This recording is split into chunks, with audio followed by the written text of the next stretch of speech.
Hey guys, tonight we're stepping into something far prettier and far more horrifying than usual. The life of a morphine-addicted ballerina in 1890s Paris. Not the Degas painting version, with the soft light and the tulle and the tastefully blurred faces. I mean the real one, where the tulle smells like sweat and gas lamps.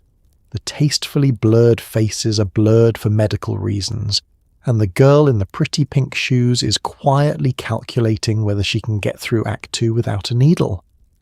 Before we go any further, a genuine thank you to the listener who suggested this one. You people keep sending me the strangest, saddest, most fascinating corners of history, and honestly, the channel would be nothing without you. So if you enjoy what I do here, feel free to like and subscribe, but only if you actually want to. Leave a comment telling me where you're listening from and what time it is where you are, because somehow it's always 2:30 in the morning somewhere. And if you'd rather fall asleep to this with your phone face down and your eyes closed, the channel is now on Spotify as well, link in the description. Now dim the lights, switch on a fan for that soft background hum, get comfortable, and try not to think about your own feet. Let's pause for a second. Have you ever wondered what it actually felt like to be a professional dancer in a city that considered painkillers a personality trait? Did ballerinas really start training at 7 years old? What did they eat, if anything? Why did rich Parisian women carry syringes in decorated cases like lipstick? Could you survive a 12-hour rehearsal day on coffee, bread, and quiet desperation? Would you last 1 week in a job where your body is your entire income, your ankle is one bad landing away from ending your career, and the only medicine anyone offers you comes in a little glass vial? And now, congratulations. You've just woken up in 1893, in a cold room 5 flights above a Paris street, with a headache, a bruised hip, and a small brass syringe on the nightstand that you're already reaching for. Good luck. Let's start where every day starts. Badly. Your room is on the 5th floor of a narrow building somewhere north of the Opera, which means it is technically in Paris, the most beautiful city in the world, and practically in a cupboard with a window.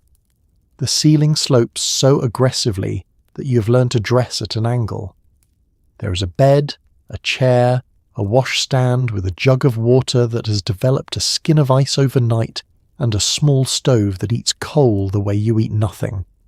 You wake because you're cold, then you stay awake because you hurt. Somewhere below, a horse is doing something loud to a cobblestone. This is the glamorous artistic life of the Belle Époque, and it is roughly 9 degrees indoors. Let's take a proper look around, since you'll be spending very little time here and all of it miserable.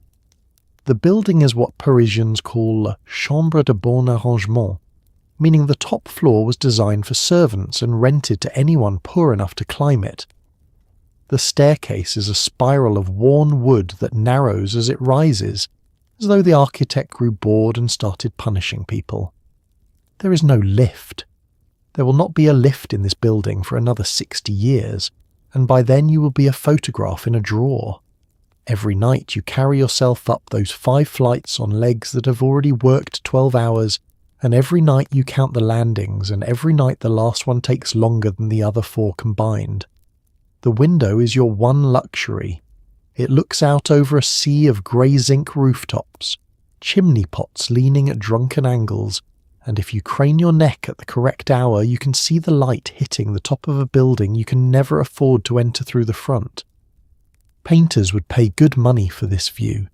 You would trade it instantly for a functioning radiator. Now let's discuss the cold, because the cold is the main character in this room. Paris winters are not dramatic. There is no romantic blizzard, no scenic snowdrift. There is simply damp air at just above freezing, day after day, week after week, seeping through single-pane glass and gaps in the roof tiles and the space under a door that was never quite the right size. Damp cold is worse than dry cold. Dry cold bites you and leaves. Damp cold moves in, unpacks, and starts making suggestions about your joints. Your fingers ache, Your knuckles crack. The bruises on your hip, which are extensive and colourful, register the temperature like a barometer. Your defence against this is coal, and coal costs money, and you have opinions about money that we'll get to shortly. A small stove will heat this room adequately if fed properly. You do not feed it properly. You feed it a few lumps in the evening, sit near it while it makes an honest effort, and then let it die because you cannot afford to keep it burning through the night. The result is that the room is briefly survivable at 10 o'clock and hostile again by 2.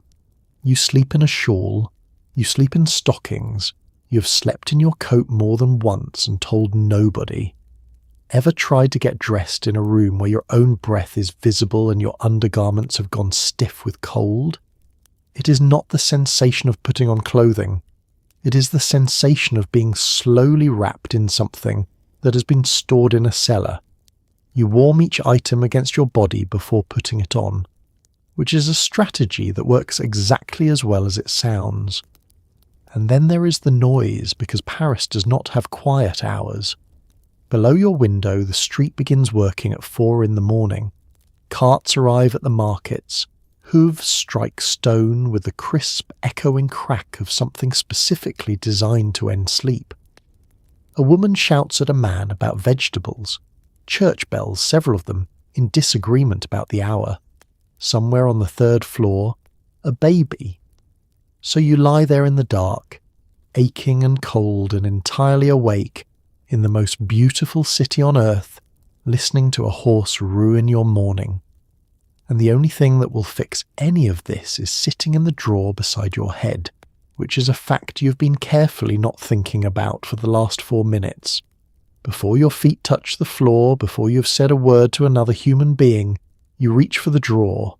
Inside is a small case, lined in velvet, containing a glass and metal syringe with a needle that has been used more times than anyone would like to count, a tiny vial and a scrap of cloth. You do this the way other people put the kettle on. There is no drama here, no trembling, no violin music. There is a routine, a small sting, and then, within a few minutes, the sensation of your entire skeleton being handed back to you gently, rather than thrown at you. Your hips stop screaming. Your knees agree to participate. You feel, for the first time since yesterday evening, like a person who could plausibly dance. Let's slow down and watch the process, because the ordinariness of it is the genuinely unsettling part.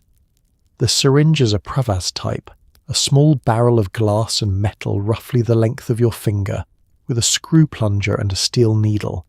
It was named after the French physician who refined the design, and it fits into its case beside a little file and a spare needle like a set of drawing instruments. That is the whole trick of it. It does not look like a threat. It looks like something a draftsman would carry. You fill it from the vial by eye. There is no measured dose, no numbered barrel worth trusting, no pharmacist standing over your shoulder reciting instructions. There is a quantity you have arrived at through experience, which means through trial, error, and the occasional afternoon spent unconscious on a friend's sofa. You pinch a fold of skin on your thigh because your arms are getting difficult to explain, and you press. Now the needle. The needle has not been boiled. It has been wiped.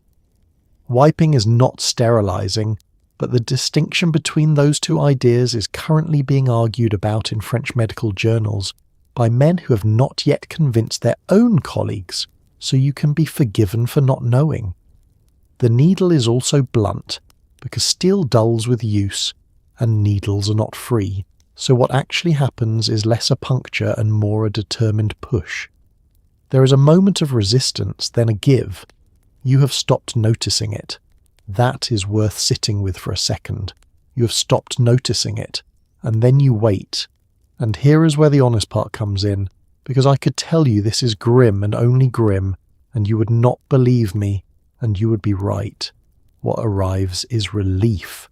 Not euphoria, not a vision, not the poetic swoon of a novel. Relief. The bruise on your hip stops broadcasting. The tendon behind your left ankle, which has been complaining since November, goes quiet. The low grinding anxiety about the afternoon rehearsal loosens and drifts off somewhere behind you. The cold in the room becomes a fact rather than an assault. It is the feeling of stepping into a hot bath after standing in the rain. It is the feeling of a headache lifting. It is more than anything the feeling of being restored to a normal you can barely remember, which is why nobody in this century can stop, and why nobody in this century particularly wants to. You lie there for a few minutes and let it do its work. Then you sit up, and your body cooperates, and you swing your legs onto floorboards that are frankly arctic, and you are functional. You will be functional for perhaps 4 hours. After that, the arithmetic begins again.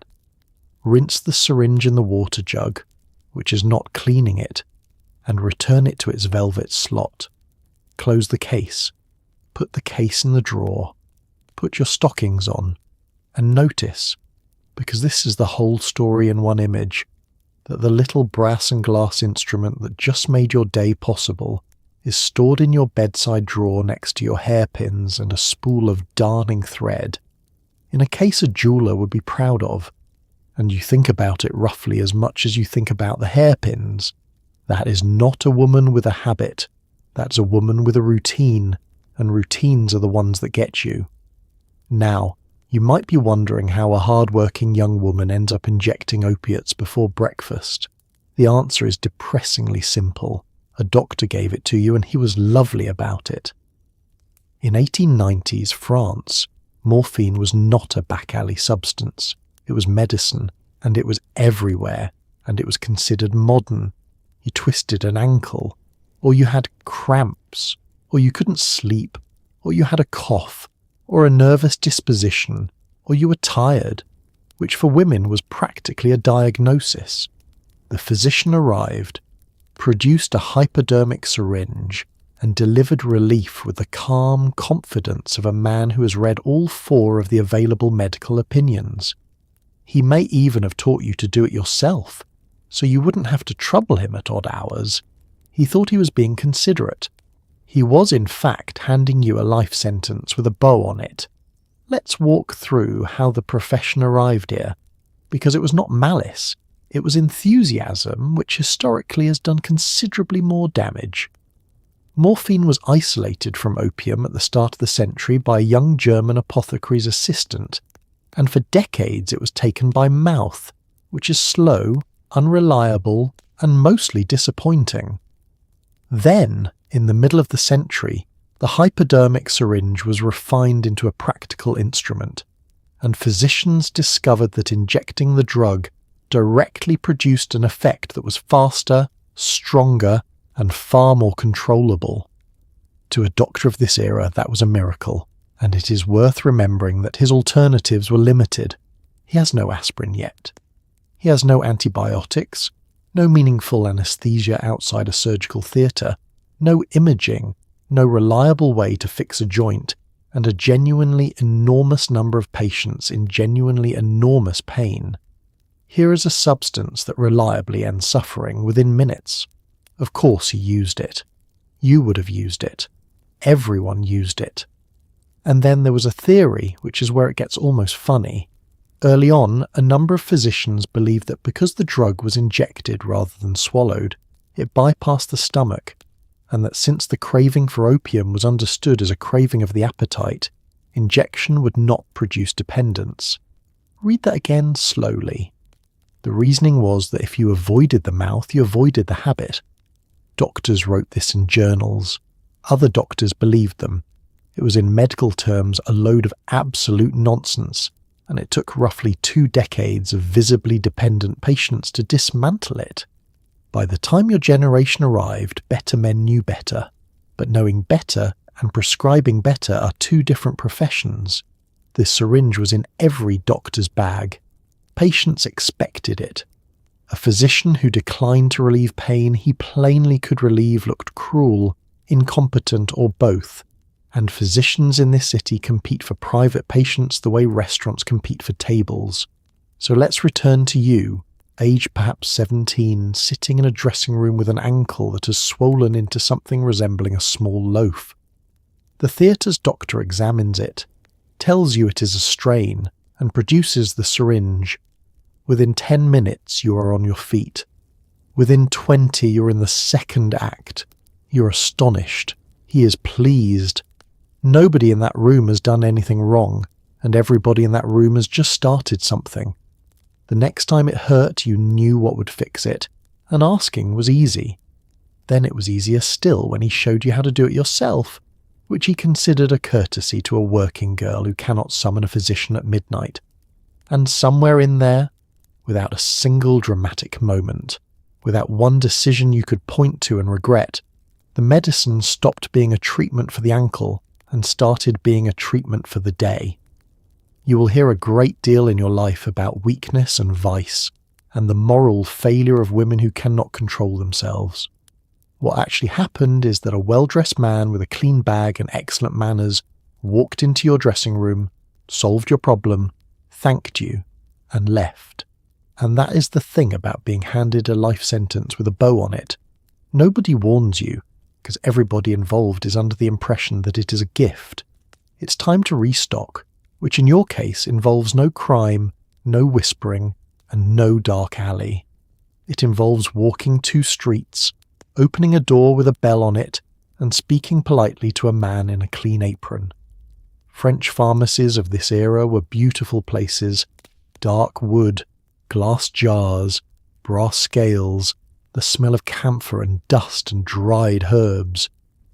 Behind the counter sat morphine sulfate, cocaine, chloral, ether, laudanum, and a small pharmacy's worth of things that would now require a locked cabinet and a great deal of paperwork. Regulations existed on paper. Enforcement existed mostly in theory. You hand over your coins, you receive your vials, the pharmacist wishes you a pleasant day, and you both mean it. Let's stand in the doorway a moment and take the place improperly, because it is genuinely lovely, and that is the problem. The shop front is painted deep green with gold lettering.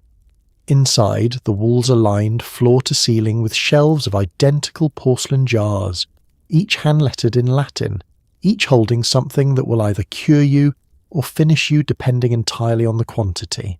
There are enormous glass vessels of coloured liquid in the window, ruby and emerald catching the gaslight, which is a pharmacist's tradition and also the single most attractive advertisement for narcotics ever devised.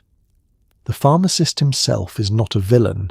He's a licensed professional, trained, examined, and proud of it. He weighs powders on a brass balance with the seriousness of a jeweller. He knows your name and asks after your mother.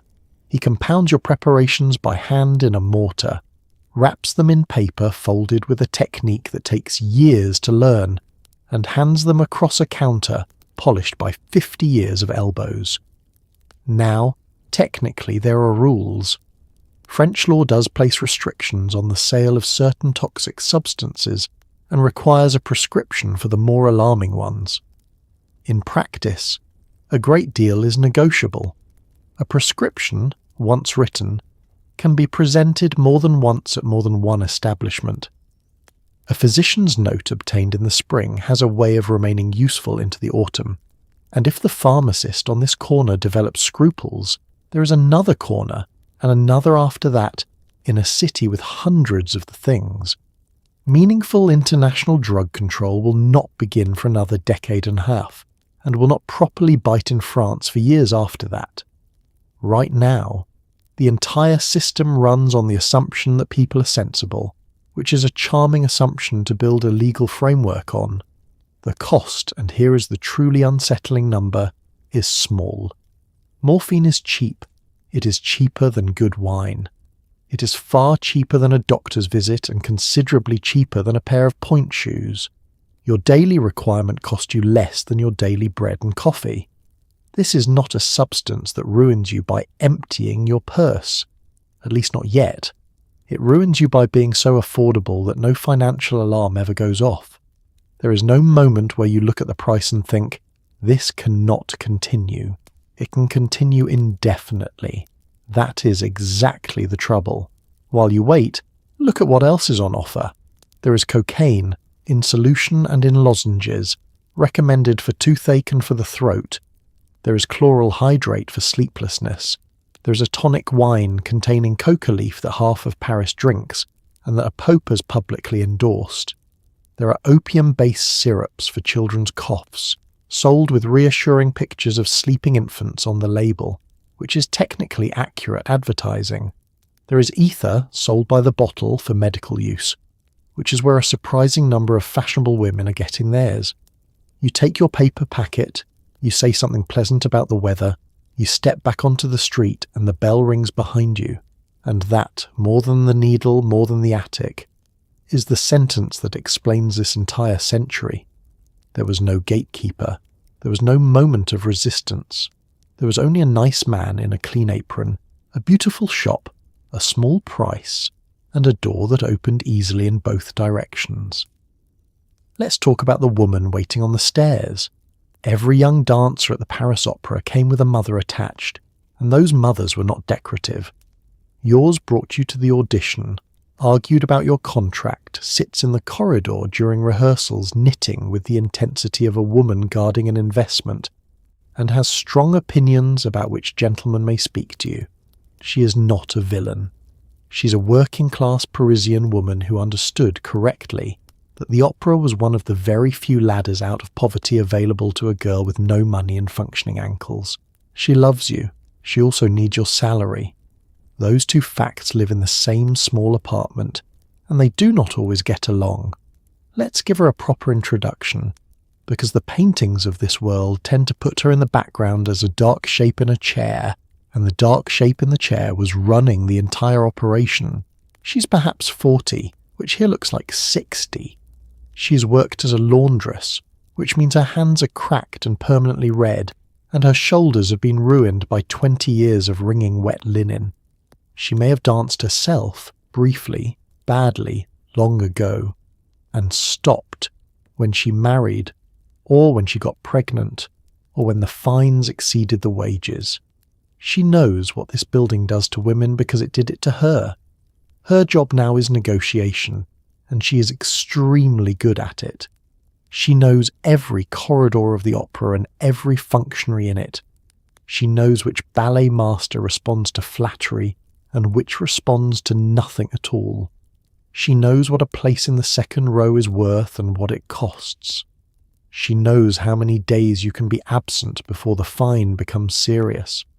She reads your contract or has it read to her, and she remembers the terms better than the man who wrote them. She also knows the gentleman, and this is where the relationship gets complicated in a way neither of you discusses at dinner.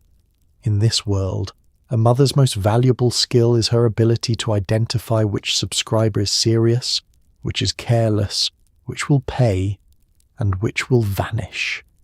She will position herself in the corridor where the abonnés pass. She will be warm to one and cold to another. She will do this while knitting, and never once will she describe it out loud as what it is. Ever had a family member manage your career, your finances, your reputation, and your romantic prospects simultaneously, while also cooking your dinner? It is not a partnership. It is a small monarchy with excellent intentions. Now the money, since money is the engine of all of this, your wages do not go into your purse. They go into the household, which is her household, and which likely contains younger siblings who eat. You're not a young woman with a job. You're the family income, arriving in weekly installments, and every franc of it is spoken for before you touch it. If you are ill, the household is short. If you are fined, the household is short. If you are promoted, there is meat. Which brings us, unavoidably, to the drawer beside your bed. Does she know? Almost certainly she suspects. She has seen you before and after. She has noticed the days you are calm and the days you are not. And she has certainly noticed the sleeves.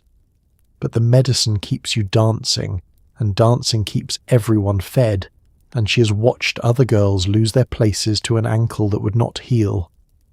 So she says nothing and buys you a shawl with long sleeves and mentions that you look tired. That is the whole terrible arrangement in a sentence. She is not ignoring it out of cruelty or stupidity. She's ignoring it for the same reason you are, because looking at it directly would require someone in this family to stop working, and nobody in this family can afford to stop working.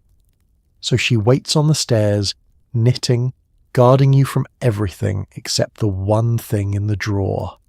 Let's rewind, because you did not simply decide to become a ballerina at 18 the way one decides to take up watercolours. You were selected at roughly 7 or 8 in an audition where a panel examined your feet, your turnout, your legs, and your general structural potential like buyers at a very small livestock fair. They called girls like you the little rats, which is charming right up until you realise it was meant literally, describing thin grey children scurrying through the dark corridors of an enormous building. You entered the opera's dance school.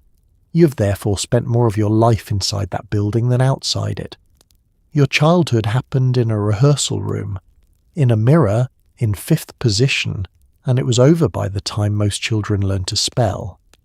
Let's go back into that room and watch, because it is genuinely strange to observe.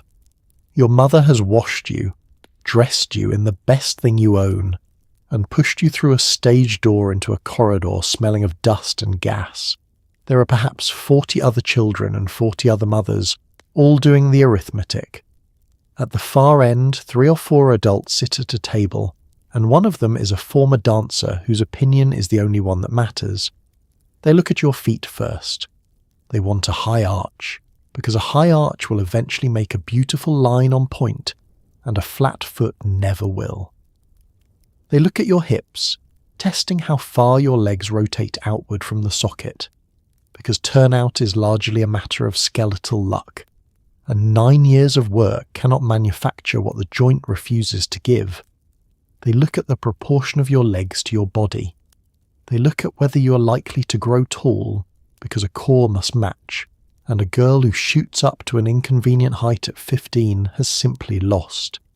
They ask you to walk, to jump, to point your foot. You are 7. You do not know what any of this means.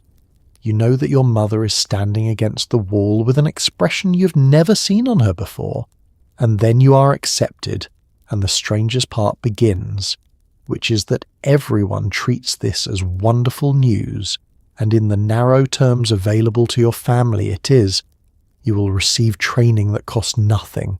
You will eventually receive a small wage, and the wage begins earlier than you would think.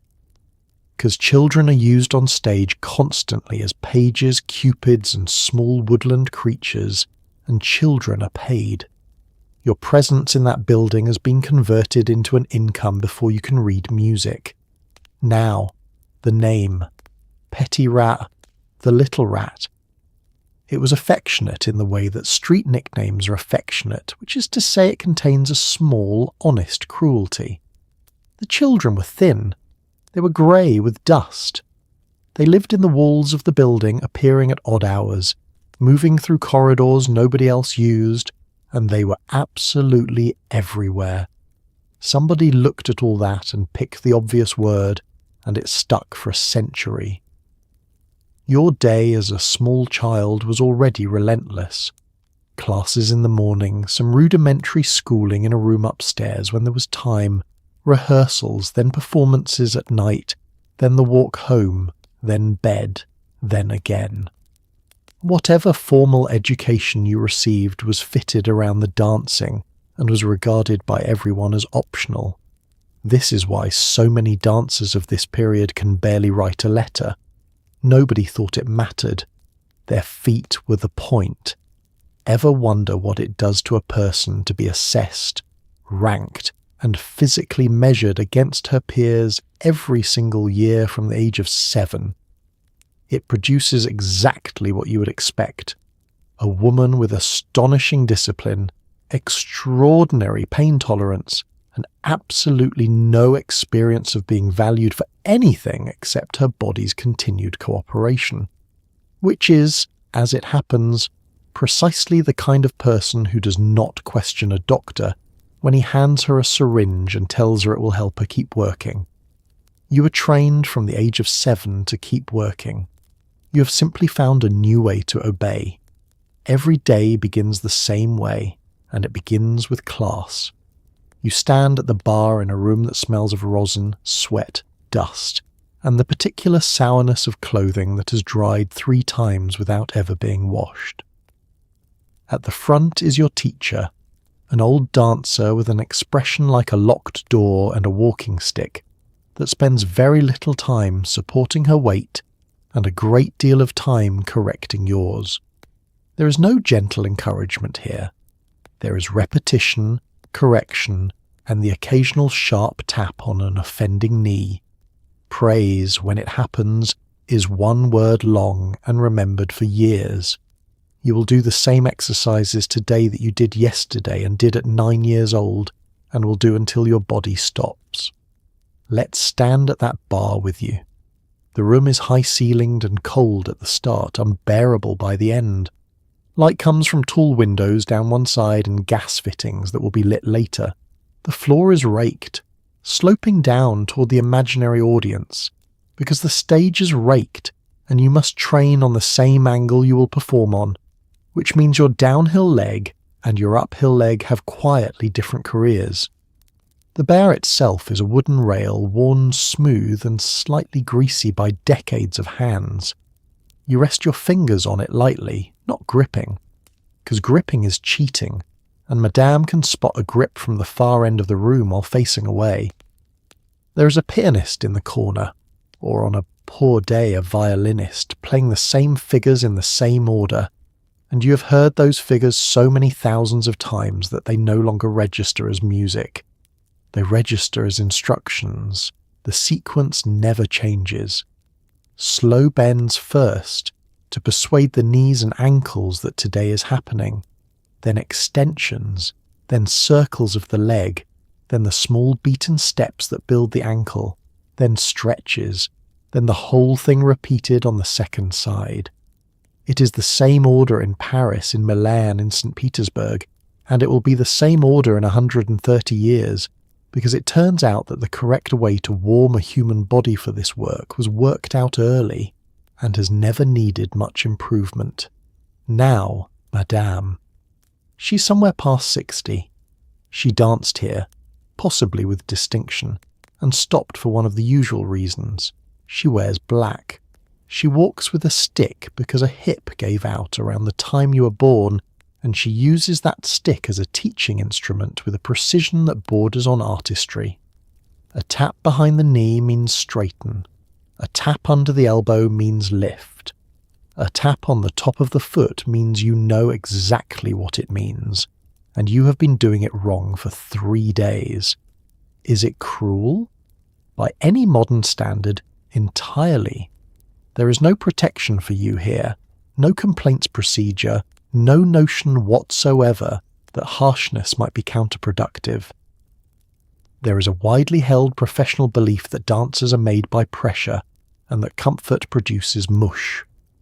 And there is one further thing, which is that Madame is not wrong about your technique. She is never wrong about your technique. That is the maddening part. Praise, when it comes, is a single word. Good, sometimes better. Once, 3 years ago, she said your name and then said yes, and you have not forgotten it, and you will not forget it when you are 70. Here is what class actually is, though, underneath all that. It is the only hour of your day where your body is being maintained rather than spent. Everything after this is performance, and performance takes. Class gives in its horrible way, and there is a real comfort in a ritual that has not changed since you were a child, which is also why it is the hour where you can tell with total accuracy how the morning's dose is doing. Too much, and your balance arrives a half-second late.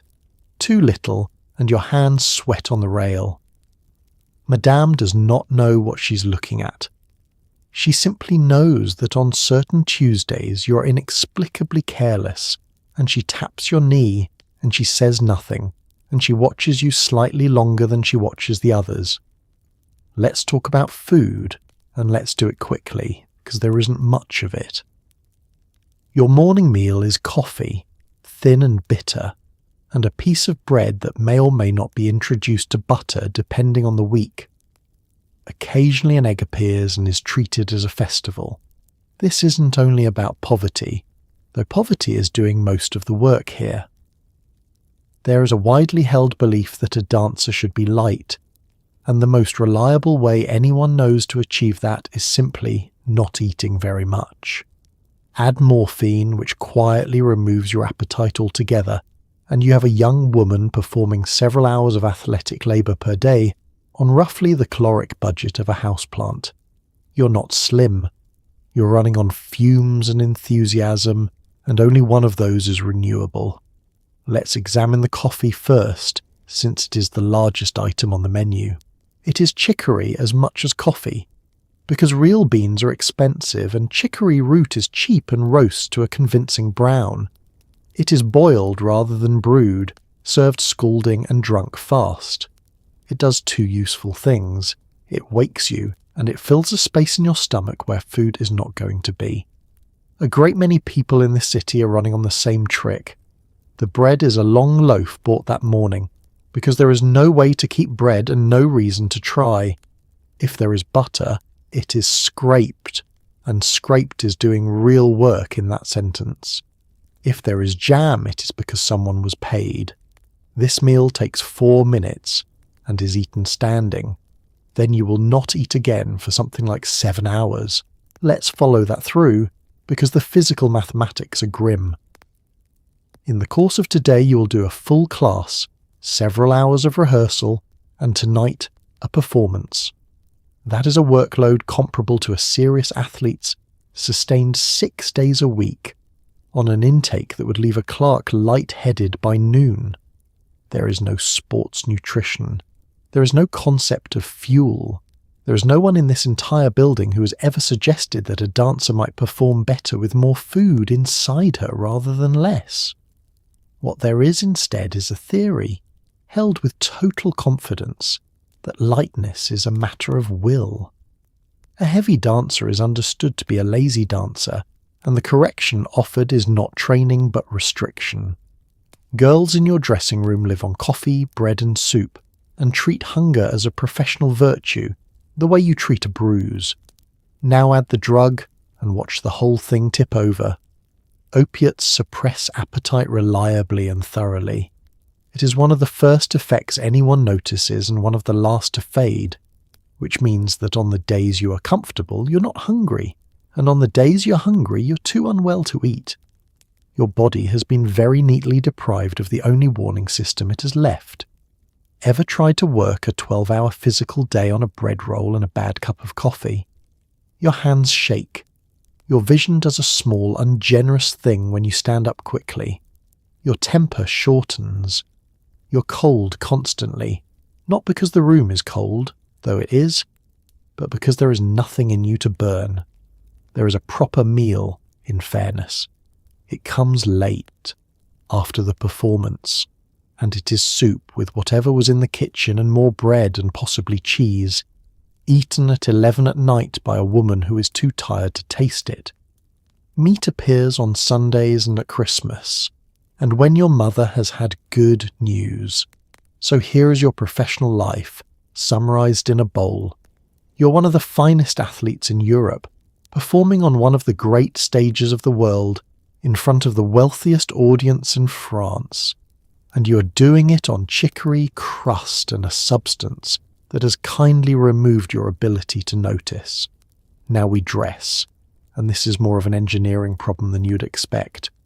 Under everything goes a chemise, then stockings held with garters, then a corset, because it is 1893 and a woman without a corset is essentially undressed in the eyes of society. Yes, you dance in one.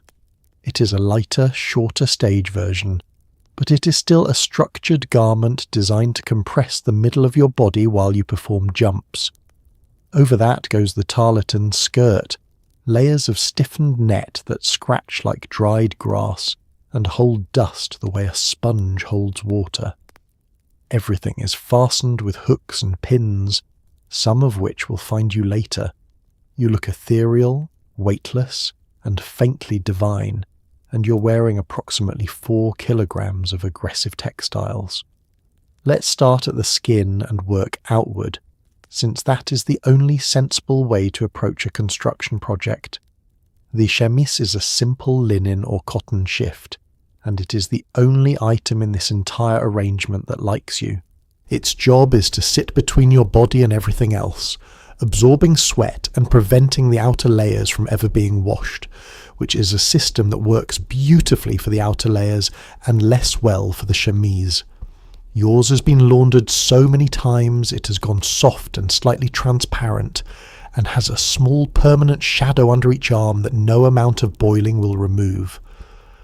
Then the stockings, which are cotton or silk, depending on your circumstances, and are held up by garters just above the knee. There is no elastic worth speaking of, so the garters must be tight enough to hold and loose enough to permit blood, and getting that judgment wrong means a leg that goes numb during an adagio. You will spend a portion of every performance quietly aware of your own garters, then the corset, and let's take this seriously because the misunderstandings are enormous.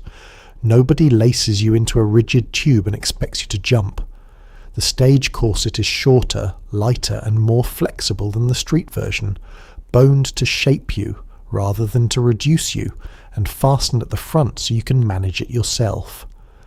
But it is still a garment that encases you from under the bust to the top of the hip in whalebone or steel, and it still restricts how far your ribs can expand. Which brings us to breathing, and this is the part that connects to everything else in this script. A dancer's work is aerobic. It requires enormous quantities of air. You're performing it in a garment that limits the movement of your lower ribs on almost no food in a room full of gaslight fumes 6 days a week. The famous 19th century tendency of women to faint was not delicate breeding. It was a straightforward consequence of restricted breathing, low blood sugar, hot rooms and bad air, and dancers had all 4 at once with the added feature of vigorous exercise. Now, the skirt.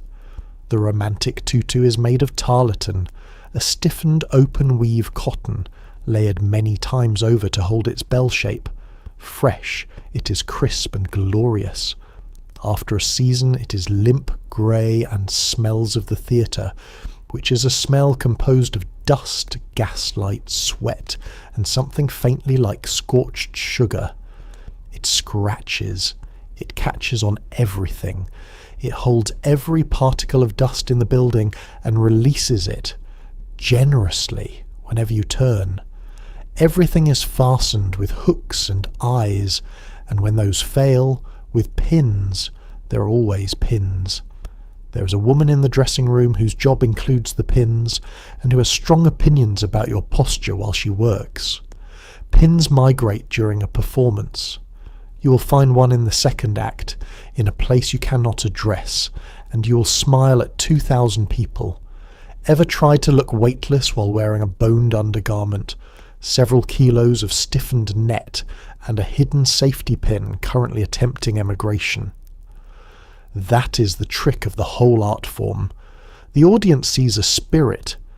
The spirit is a hungry woman in structural engineering, breathing at half capacity, held together with hardware, and pretending that gravity has agreed to make an exception in her case.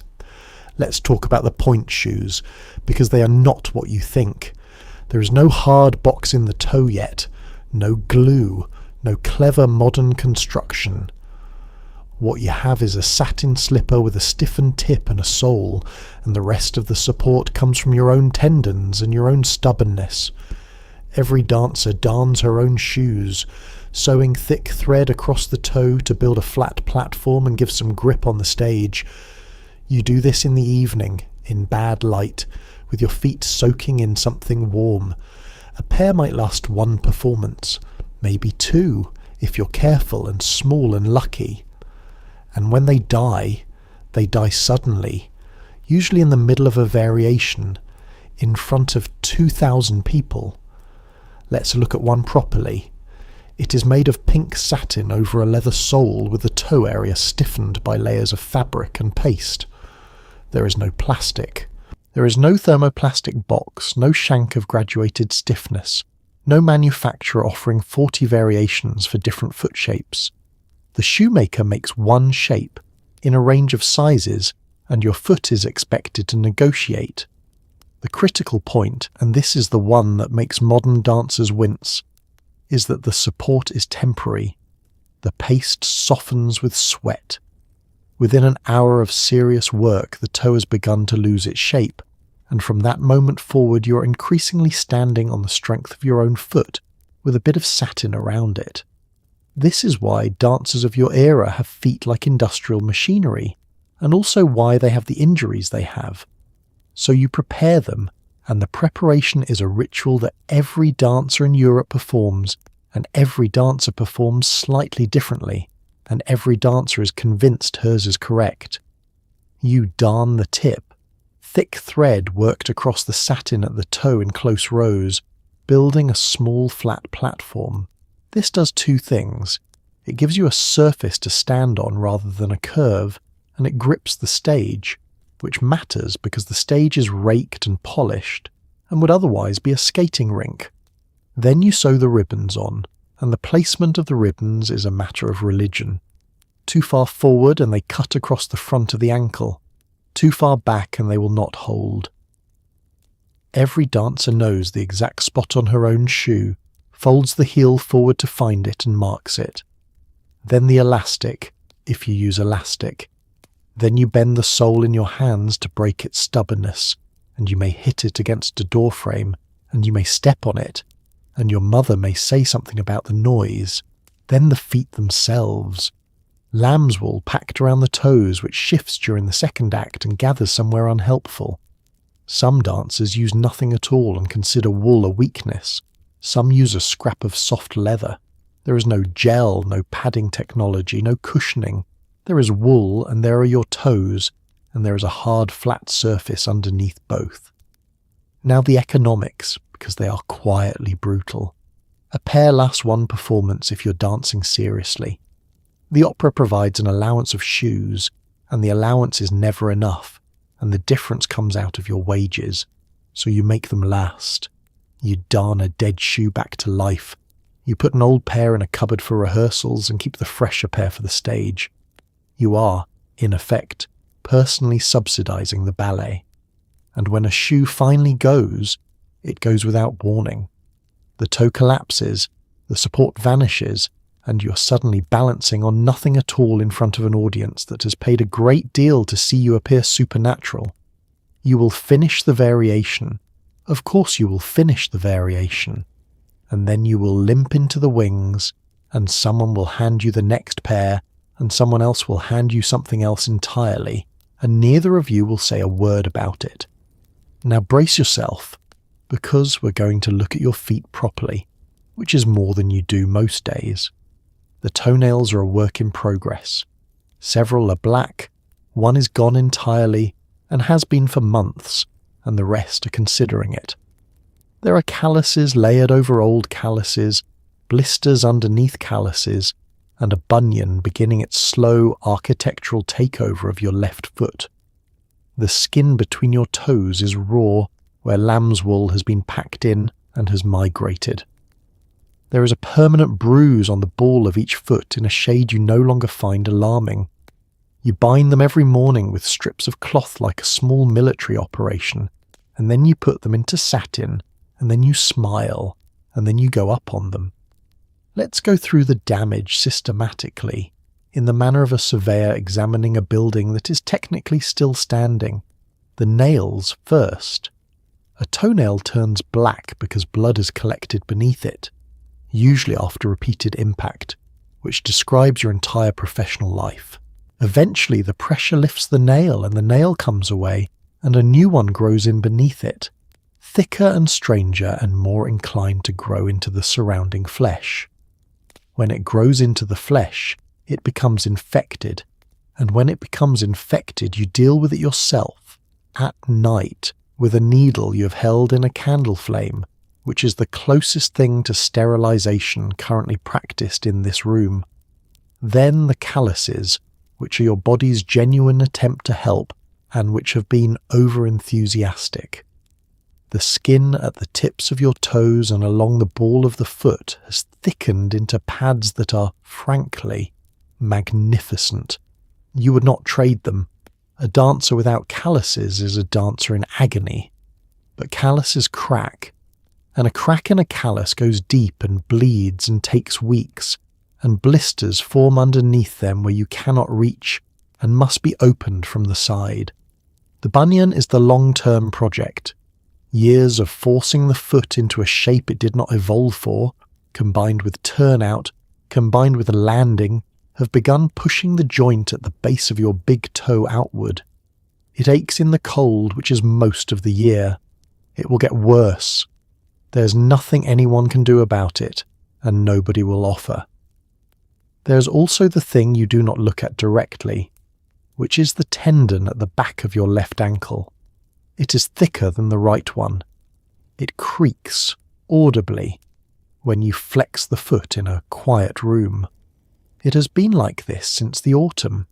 Every morning you bind, strips of soft cloth around the toes, wool packed at the tips, the whole arrangement smoothed so no ridge sits under the ball of the foot, because a ridge becomes a blister within an hour. It takes 15 minutes. It is done in a specific order that you have never once varied. Ever wondered what a professional dancer's feet actually looked like in the era when everyone was painting them? Degas painted them constantly, in the rehearsal room, in the wings, and he painted them the way dancers actually sat, hunched, exhausted, scratching a back, rubbing an ankle. He was not being cruel. He was the only person in Paris looking properly. And then you put all of that into a pink satin shoe, and you tie the ribbons, and you tuck the knot in so no one can see it. And when the curtain goes up, 2,000 people will watch you rise onto the tips of those toes, and every single one of them will think, without any effort at all, how effortless. Let's walk into work and let's take a moment, because your workplace is genuinely one of the most beautiful buildings on earth. Marble staircases, gold leaf chandeliers, a grand foyer designed to make wealthy people feel even better about themselves. And behind all that, the parts you actually live in. Narrow stone corridors, endless stairs, cold dressing rooms shared by 20 women, and a backstage machine of ropes, counterweights, and trapdoors operated by men who are mostly sailors.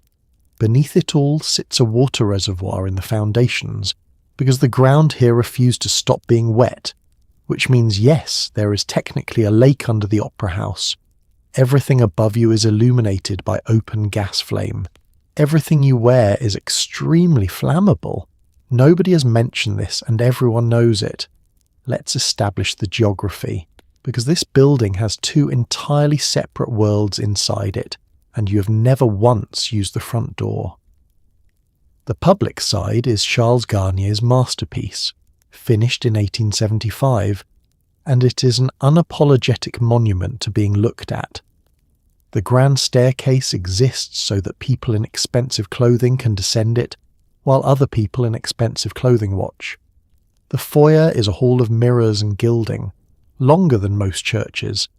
The auditorium is red and gold, with a vast chandelier hanging over the audience, weighing several tons, which is a detail that will become extremely relevant to this building's history, but has not yet. Your side is stone and iron. You enter through a stage door on a side street past a concierge who logs you in. From there it is corridors, and the corridors are cold, narrow and lit dimly.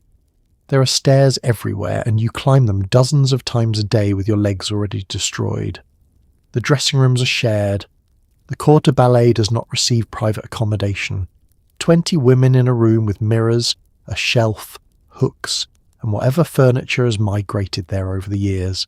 It is freezing in the morning and unbearable by the third act, because gaslight produces heat, and 40 gas jets produce a great deal of it, and there is no ventilation worth the name. Now, backstage. Above the stage is a grid of ropes, pulleys, and counterweights operating painted flats, drops, and machinery, and it is worked by men hauling on lines in coordinated teams. Many of them were sailors, because the skill set transfers almost exactly, and the theatre recruited them deliberately. They call to each other in the dark in a shorthand you have half learned. Beneath the stage are traps and lifts that can raise a dancer through the floor in a puff of smoke, then the water. When Garnier began digging the foundations, the site refused to drain.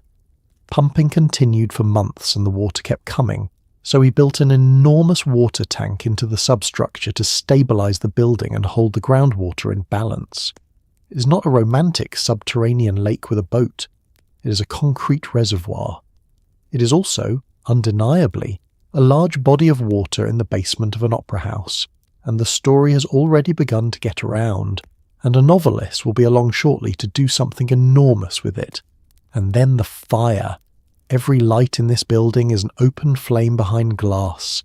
The wings are packed with painted canvas, rope, wood, and dust.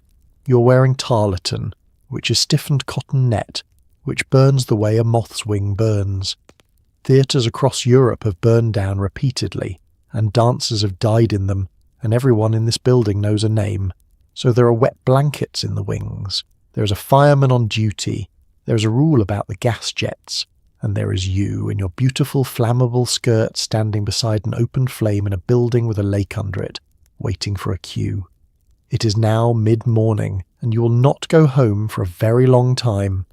Rehearsals run in blocks, with gaps that are too short to leave and too long to be useful, so you spend them sitting on the floor in a corridor with your legs stretched out, mending shoes, sewing ribbons, gossiping in a low murmur, and dozing upright like a horse. When you're called, you dance the same 16 bars for 40 minutes while a ballet master with a violin and a temper finds new things to dislike. The corps must move as one organism, which means one girl's error costs everyone another hour. By late afternoon, your hip is filing a formal complaint. By evening, you will have performed a full working day, and you have not yet performed at all. Let's talk about the ballet master and his instrument, because it is a genuinely strange object. It is a pochette, a small narrow violin designed to be carried in a pocket, and dancing masters have used them for 200 years. He plays a phrase, stops, taps the bow on a chair, says something short and unkind, plays it again. He does not need a pianist. He is the pianist, the conductor, the choreographer, and the disciplinary authority, all at once, in a room where he is the only person permitted to be tired. The work itself is repetition, on a scale that is difficult to convey. A corps de ballet is not 24 individual dancers. It is one shape made of 24 bodies, and the entire effect depends on absolute uniformity. Every arm at the same height, every head at the same angle, every foot leaving the floor on the same fraction of the same beat. Achieve that, and an audience feels something close to the supernatural. Miss it by a hand's width in one dancer, and the whole illusion collapses into a group of women in matching costumes, which means the correction is never to you individually. It is to all of you, again, from the top. The girl who was wrong knows she was wrong, and the 23 others know it too, and nobody says anything, and everyone dances it again, and the resentment gets folded into the choreography and stored there. Now the gaps, which are the real thief. You're called for 11, and you dance at 11:20, and then you are released until 1, and you cannot go home because home is 5 flights up somewhere across the arrondissement. So you sit in the corridor. The floors of that corridor are stone and cold and occupied by dancers in shawls and practice skirts, legs extended, working on shoes with needle and thread. talking quietly about money, men, ankles, and who has been noticed by whom. You sleep sitting up, back against the wall, with the astonishing efficiency of the chronically exhausted. 20 minutes. Someone will wake you when your call comes. Ever spent an entire day at your place of work without ever once being finished, released, or fed? A rehearsal day does not have a shape. It has an eventual end somewhere after dark, and until then you exist in a suspended state where you're neither working nor free, and both of those are being paid at the same rate, which is very little. And here is where the draw becomes practical rather than pitiable. The dose from this morning will not reach the evening. It never does. There is a moment somewhere in that dead hour in the corridor around 3 o'clock when the hip starts up again and your nose begins to run, and you notice you are yawning without being sleepy. So you excuse yourself, and you go to the dressing room, which is empty at 3, and you open the shawl on the shelf. And then you come back and sit on the cold floor and pick up your needle and finish darning the shoe, and someone asks whether you're feeling better, and you say yes, and it is true. Let's talk about the sound your ankle made last Tuesday. Dancers of this era get injured constantly and treat it as weather rather than emergency. Sprains, stress fractures, torn muscles, a knee that swells for no stated reason, a back that seizes when you bend to lace a shoe. There is no physiotherapy, no ice protocol, no imaging, no sports science of any kind, because sports science will not be invented for another 60 years or so. What there is instead is a doctor attached to the theatre, a bandage, some liniment, a firm word about being brave, and, inevitably, a syringe. The medicine does not repair the injury. It simply removes your ability to notice it, which everyone involved considers a complete success. Let's inventory what is currently wrong with you since nobody else is going to. The hip is the oldest complaint. It is not a single injury but an accumulation, the result of forcing rotation from a joint that has been asked to do this since you were 7. It aches in the mornings and after cold, and it produces a click on certain movements which you have decided is normal. The left ankle is the current problem. Something happened in the autumn, on a landing, and there was a sound. It swelled for a week, then improved, then never quite finished improving. It is thicker than the right. It is stiff for the first 20 minutes of every class. On bad days there is a specific hot point on the outside of the joint that you can find with a fingertip, and you do not press it, because pressing it tells you something you would rather not know. Then the shins, which ache along the bone rather than in the muscle. Then the toe, obviously. Then the lower back, which seizes without warning perhaps once a month and puts you on the floor for 2 minutes while everyone waits. Now, what does a physician of 1893 actually have for you? The X-ray does not exist yet. It arrives in a couple of years and changes everything, but not today. So there is no way to see a fracture. There is palpation, there is your description, and there is his judgment. If the bone is not visibly out of place, you have a strain. That is the diagnosis available. Treatment is rest, which nobody can afford, bandaging, which does very little, liniment, which smells strongly and warms the skin and achieves approximately nothing beneath it, and occasionally massage, which is the single most useful item on the list. There is no ice, because there is no ice. There is no anti-inflammatory, because aspirin has not yet been marketed. And then there is the syringe, which does the one thing all the others cannot. It works immediately.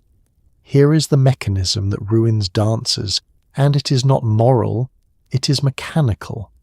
Pain is information. It tells you when a tissue is failing and asks you to stop using it. Remove the pain, and you have not healed the tissue. You have simply deleted the message. So you dance on the ankle. And because you can dance on it, you do dance on it, at full effort, for another 6 weeks. and what would have been a strain becomes something structural. The theatre doctor is not a monster.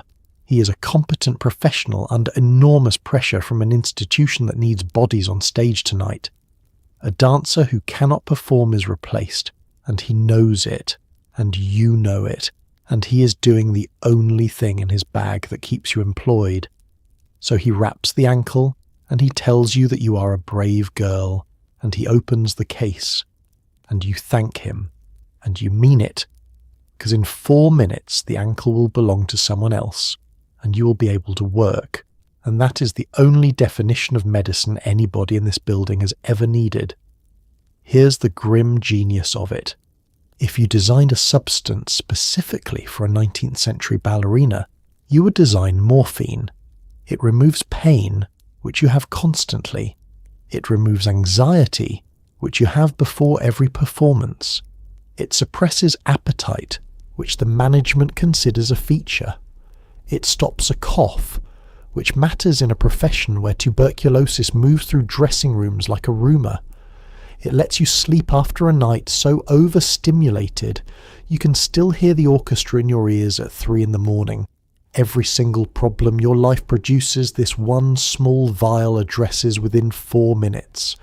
It solves everything you have in exchange for everything you are, and it collects that payment slowly enough that you will not notice the invoice for years. Let's take those one at a time, because the fit is uncanny and worth examining properly. Pain first. Your work damages you continuously and permanently, and no other substance available in this decade touches serious pain reliably. Alcohol makes you clumsy. Ether makes you strange. The herbal preparations are optimistic at best. Morphine works every time within minutes, and it works on precisely the deep, aching joint and bone pain that defines your body. Anxiety second. You perform in front of 2,000 people on a raked stage in shoes that may fail, in a role where a single error is visible to everyone, including the man who decides whether you are promoted. Nobody has a word for stage fright as a medical condition, and nobody offers you anything for it except this, which dissolves it entirely. Appetite, third, and this is the ugly one. Suppressed appetite is not a side effect in your profession, it is an advantage. It is the thing your ballet master wants, and your mother watches for, and your rivals notice. A drug that keeps you thin without effort in an industry that measures you annually is not a problem to be solved. It is a professional asset, and everyone around you would be quietly pleased about it if they thought about it at all. Cough, fourth. Opiates are the most effective cough suppressant known, and they will remain so for a very long time. In a building where tuberculosis moves through cold, crowded dressing rooms, and where a persistent cough means you are visibly unwell and therefore replaceable, the ability to silence it is worth a great deal. It is also, as we'll get to later, catastrophic, because a cough is the body clearing a lung and silencing. It's a bad idea for reasons nobody yet understands. Sleep, fifth. You finish work near midnight, with the orchestra still ringing in your ears and your body still humming with the exertion and adrenaline of a performance. It is physically impossible to simply lie down and switch off. Every performer in history has this problem. Yours has a solution in the drawer. Look at that list. 5 problems, all structural to the job, all unsolvable by any other means available to you, and one substance that addresses every one of them at once, cheaply, legally, from a nice shop on the corner. That is not a woman making a bad decision. That is a lock and a key. And here is the trap inside the trap. Because it solves everything, you never have to develop any other solution. You do not learn to manage nerves, or to rest an injury, or to eat properly, or to sleep after excitement. Those skills never form. So when the day comes that you try to stop, you will not merely be removing a drug. You will be removing the only method you have ever had for handling any part of your own life. The invoice arrives eventually. It always does. But it arrives so slowly in such reasonable installments that you will genuinely not be able to say which year you started paying. Now, before you feel too singular in your misery, understand that you are in extremely respectable company. Morphine addiction. In 1890s, Paris was not a shameful secret confined to the poor. It was, for a period, a fashion. Wealthy women carried syringe cases made by fine jewellers, in silver and enamel and tooled leather, fitted into a handbag beside the powder and the smelling salts. Society ladies injected one another at parties as a party trick. Novels were written about it. Plays were staged about it. And doctors published alarmed articles about it while continuing to prescribe it in quantity.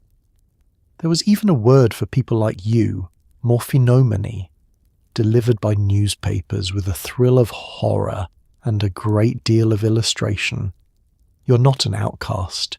You are, briefly and horribly, on trend. Let's look at the objects, because they tell the story better than any statistic. A fashionable morphine case of this period is a small flat box, often silver, sometimes enamelled or engraved, occasionally set with a monogram. Inside, fitted into velvet or silk recesses, sit the syringe, spare needles, a vial or two, and sometimes a small phial. Jewellers made these, luxury houses made these. They were given as gifts, they were displayed. Consider what that means. An object used for the self-administration of an opiate was manufactured to the standards of a cigarette case and carried openly by respectable women. There is no equivalent today, and any attempt to imagine one is genuinely disorienting. Picture a Parisian salon where the hostess produces a beautiful silver box after dinner, and nobody in the room finds it remarkable. Because that happened. There are accounts, some sensational and some credible, of women injecting one another socially, in drawing rooms, as an intimacy and a novelty. The medical press of the period wrote about it with an unmistakable mixture of alarm and prurience. Doctors gave lectures on the epidemic. Journalists wrote features. Illustrators produced image after image of pale women with enormous eyes and bared forearms, which sold extremely well.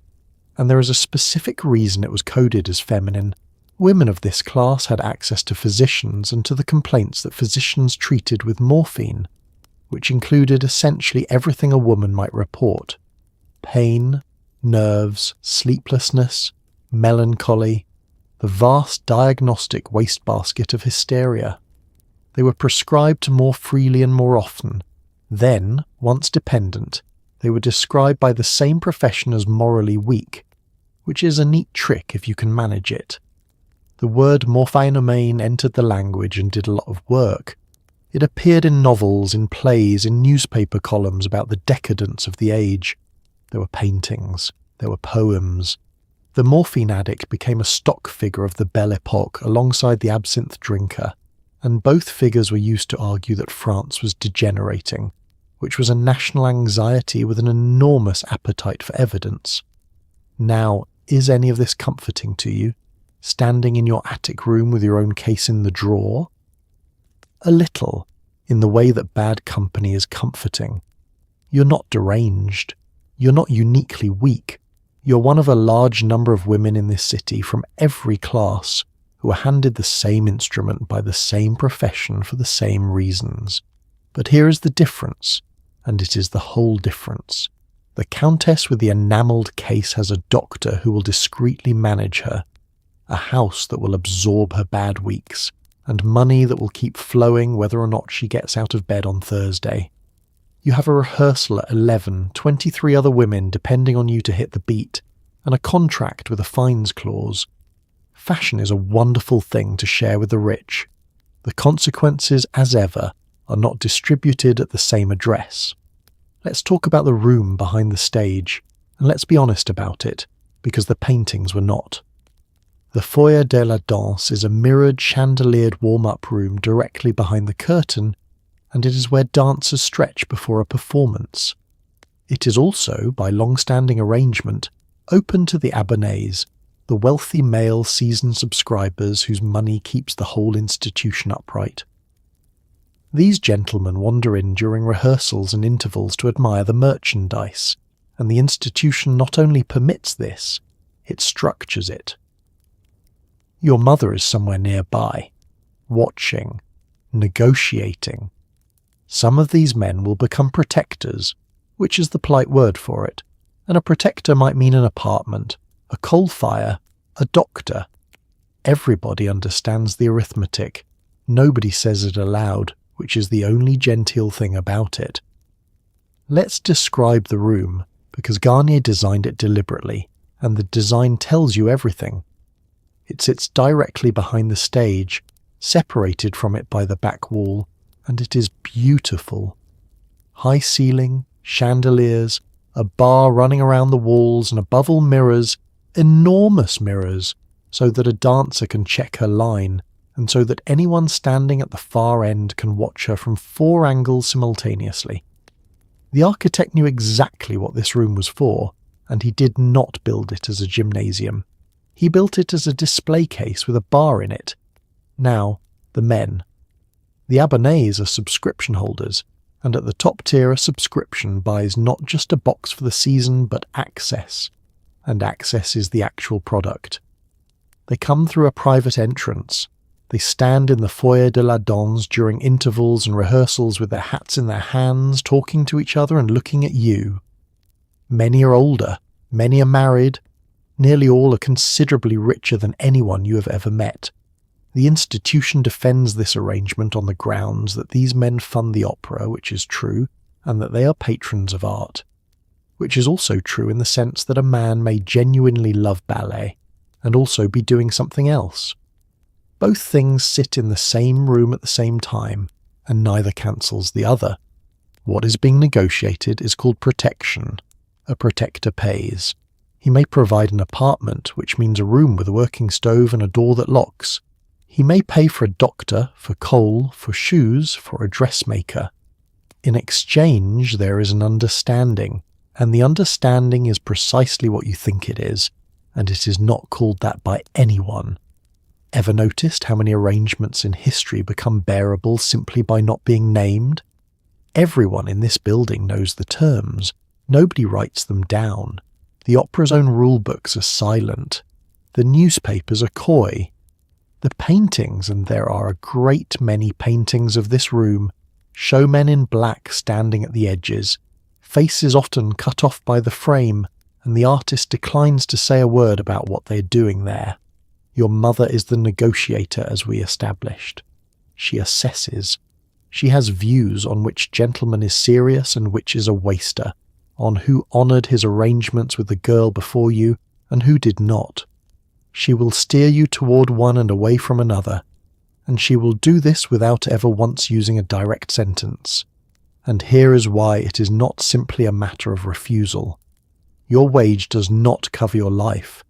That is not an accident. It is the design. The gap between what the opera pays and what a dancer requires is exactly the width of a protector. Refuse, and you are cold, hungry, and mending the same shoes. You are also, quietly, unpromoted. Because influence works, and everyone knows it works. There is also occasionally something like affection. Some of these arrangements lasted decades. Some became marriages. Some men educated the children, paid the pensions, and behaved with a decency that the arrangement did not require of them. But you're standing in a mirrored room in a costume, being looked at from 4 angles by men who have paid for the privilege. And whatever else this is, it is a transaction happening in a building that calls itself a temple of art. And when the interval bell rings, you will go back onto the stage and be a spirit again, and they will go back to their boxes and watch you be one. Let's do the accounts, which will take almost no time. A dancer in the corps earns a small annual wage, small enough that it does not cover rent, coal, food, shoes, and the endless costs of simply existing in Paris. Your ribbons, darning thread, tights, and practice clothes come out of your own pocket. Your shoes are subsidized but never sufficient. Fines are subtracted for lateness, for missed rehearsals, for a costume returned damaged, and your morphine, while cheap, is a daily expense that is quietly and steadily increasing. There is a gap between what you earn and what you require, and that gap is the entire architecture of the system. It is not an accident. The gap is where the gentlemen in the foyer come in. Let's build a household budget properly, in the manner of a woman sitting at a table with a pencil, which is a thing you do more often than you would like to admit. Income first. Your annual salary as a member of the corps is modest by any measure, paid in installments, and it is calculated on the assumption that you are a young woman living at home rather than an adult supporting herself. That assumption is doing enormous political work. It means the institution can pay you as a supplement while relying on you as a wage earner. Against that, the outgoings. Rent on the room, which is small but is a fixed monthly wall you cannot climb over. Coal, seasonally ruinous. Bread daily, coffee, candles or lamp oil because you sew shoes at night. Laundry, occasionally, for the things that must be laundered. Boots for the street, which wear out because you walk everywhere. Then the professional expenses, which is where it turns absurd. Practice clothes are yours. Tights are yours and they ladder constantly.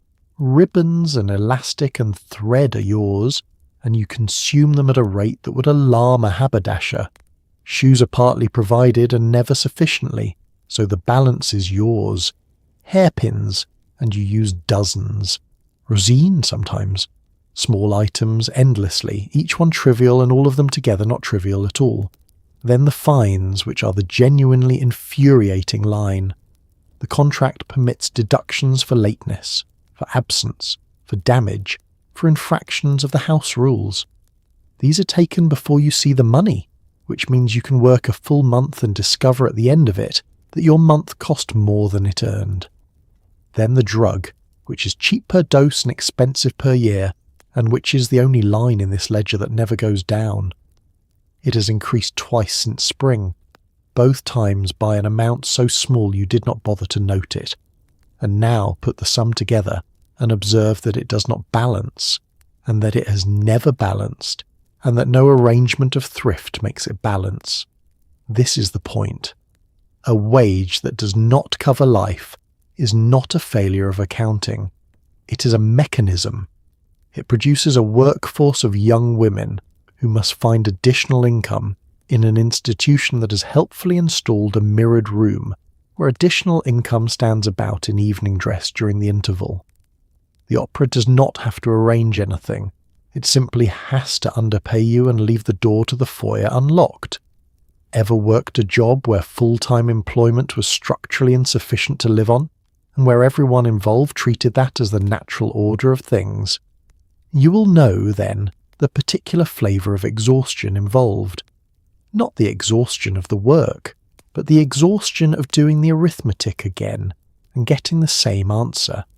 So you sit at the table with the pencil and you consider which expense could be removed, and you go down the list.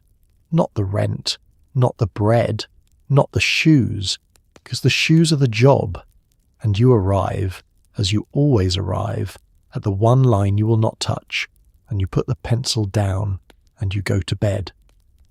The opera is an institution, and institutions love paperwork. You are governed by a contract of formidable specificity, attendance requirements, punctuality clauses, rules about which corridors you may use, which doors you may leave by, whether you may appear elsewhere in Paris, and what happens if you marry. There are fines for almost everything, deducted before you see a franc. At the stage door sits a concierge who knows your face, your mother's face, the names of the men who send flowers, and precisely what time you left last Thursday. Promotion happens through an annual examination in front of a jury, and also, quietly, through influence. You may spend 11 years in the back row of the corps and never learn which factor kept you there. Let's look at the contract, since it governs more of your existence than the law of France does. It specifies your rank, your wage, your obligation to attend all classes, rehearsals and performances to which you are called, and its language leaves no doubt about who is doing the calling. It commits you exclusively to this house. You may not simply accept an engagement elsewhere because it pays better and there are penalties for trying. Then the internal regulations, which are more granular and more revealing. There are rules about entrances and exits, about which stairs belong to whom, about the presence of outsiders in the dressing rooms, about the treatment of costumes, about conduct in the wings.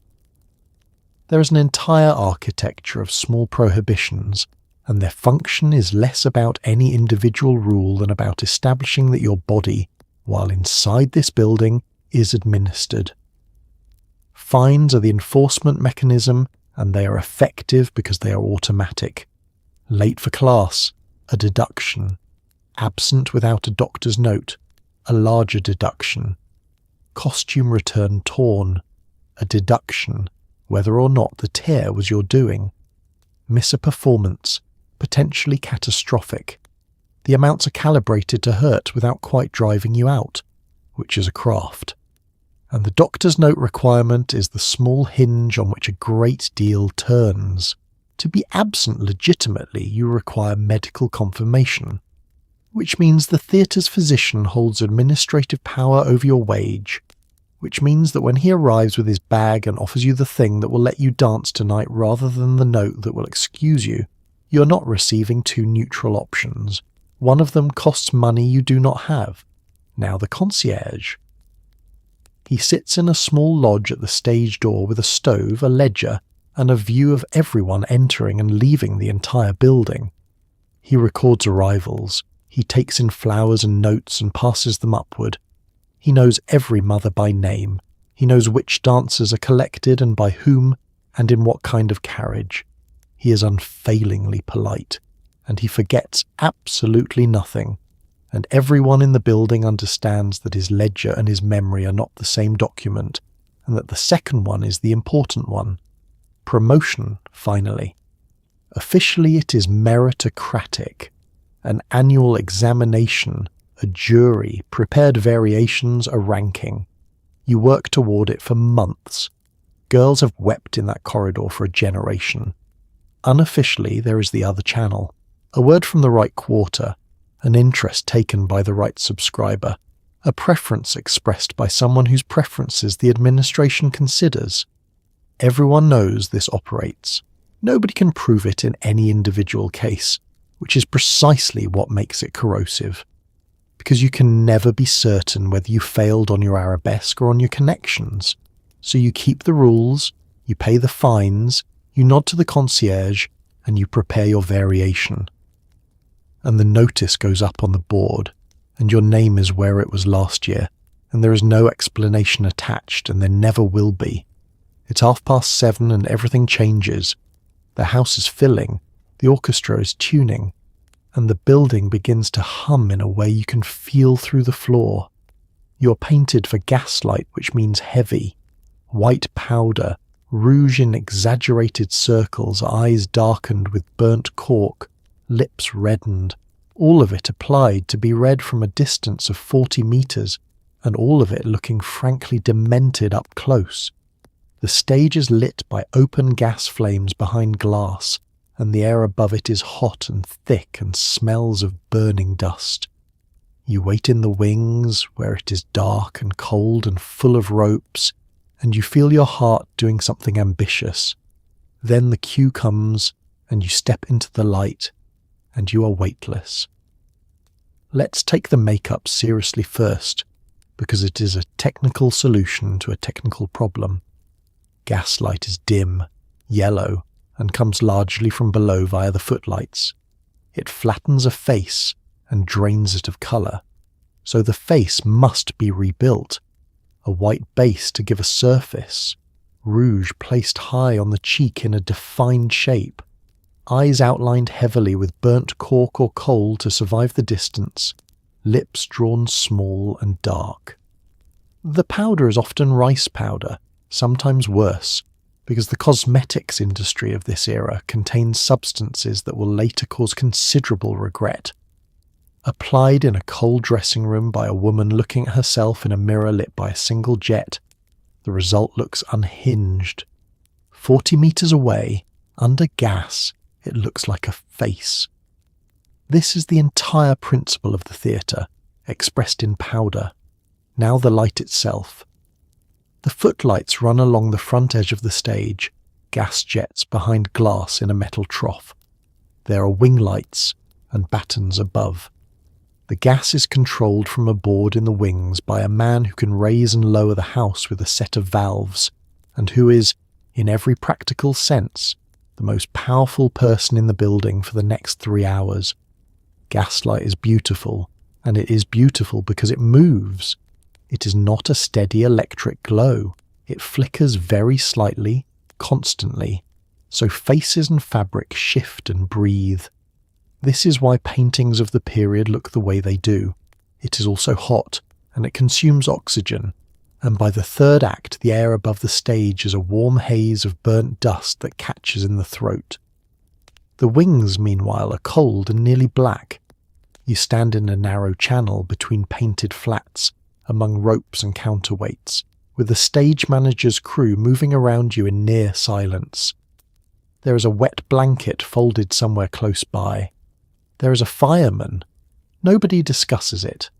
Ever stood in absolute darkness 2 meters from a blazing rectangle containing 2,000 watching people, waiting for 8 bars of music to finish.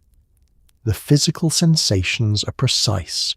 Cold hands, hot face, a heartbeat you can feel in your throat, and an overwhelming certainty that you have forgotten the choreography, followed immediately by the discovery that you have not, because your body learned it in 1884 and has no interest in your opinion.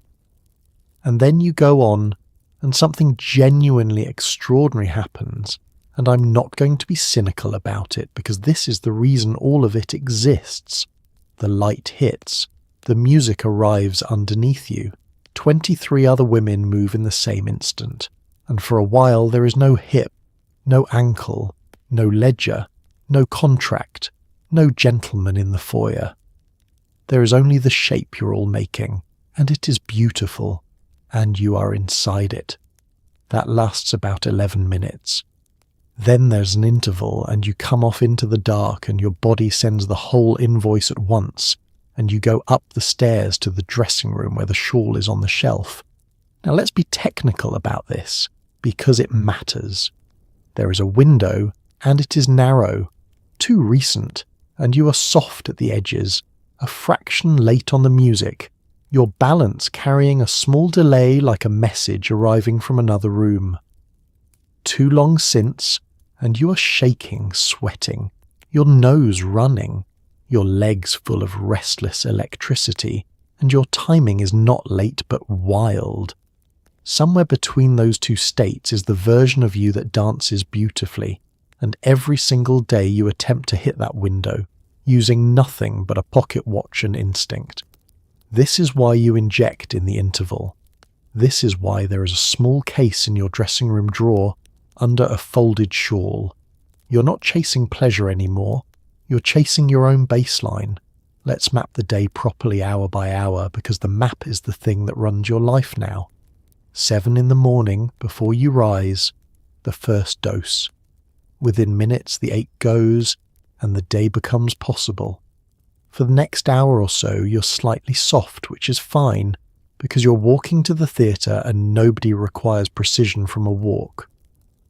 9 to 10:30 class. This is the good window.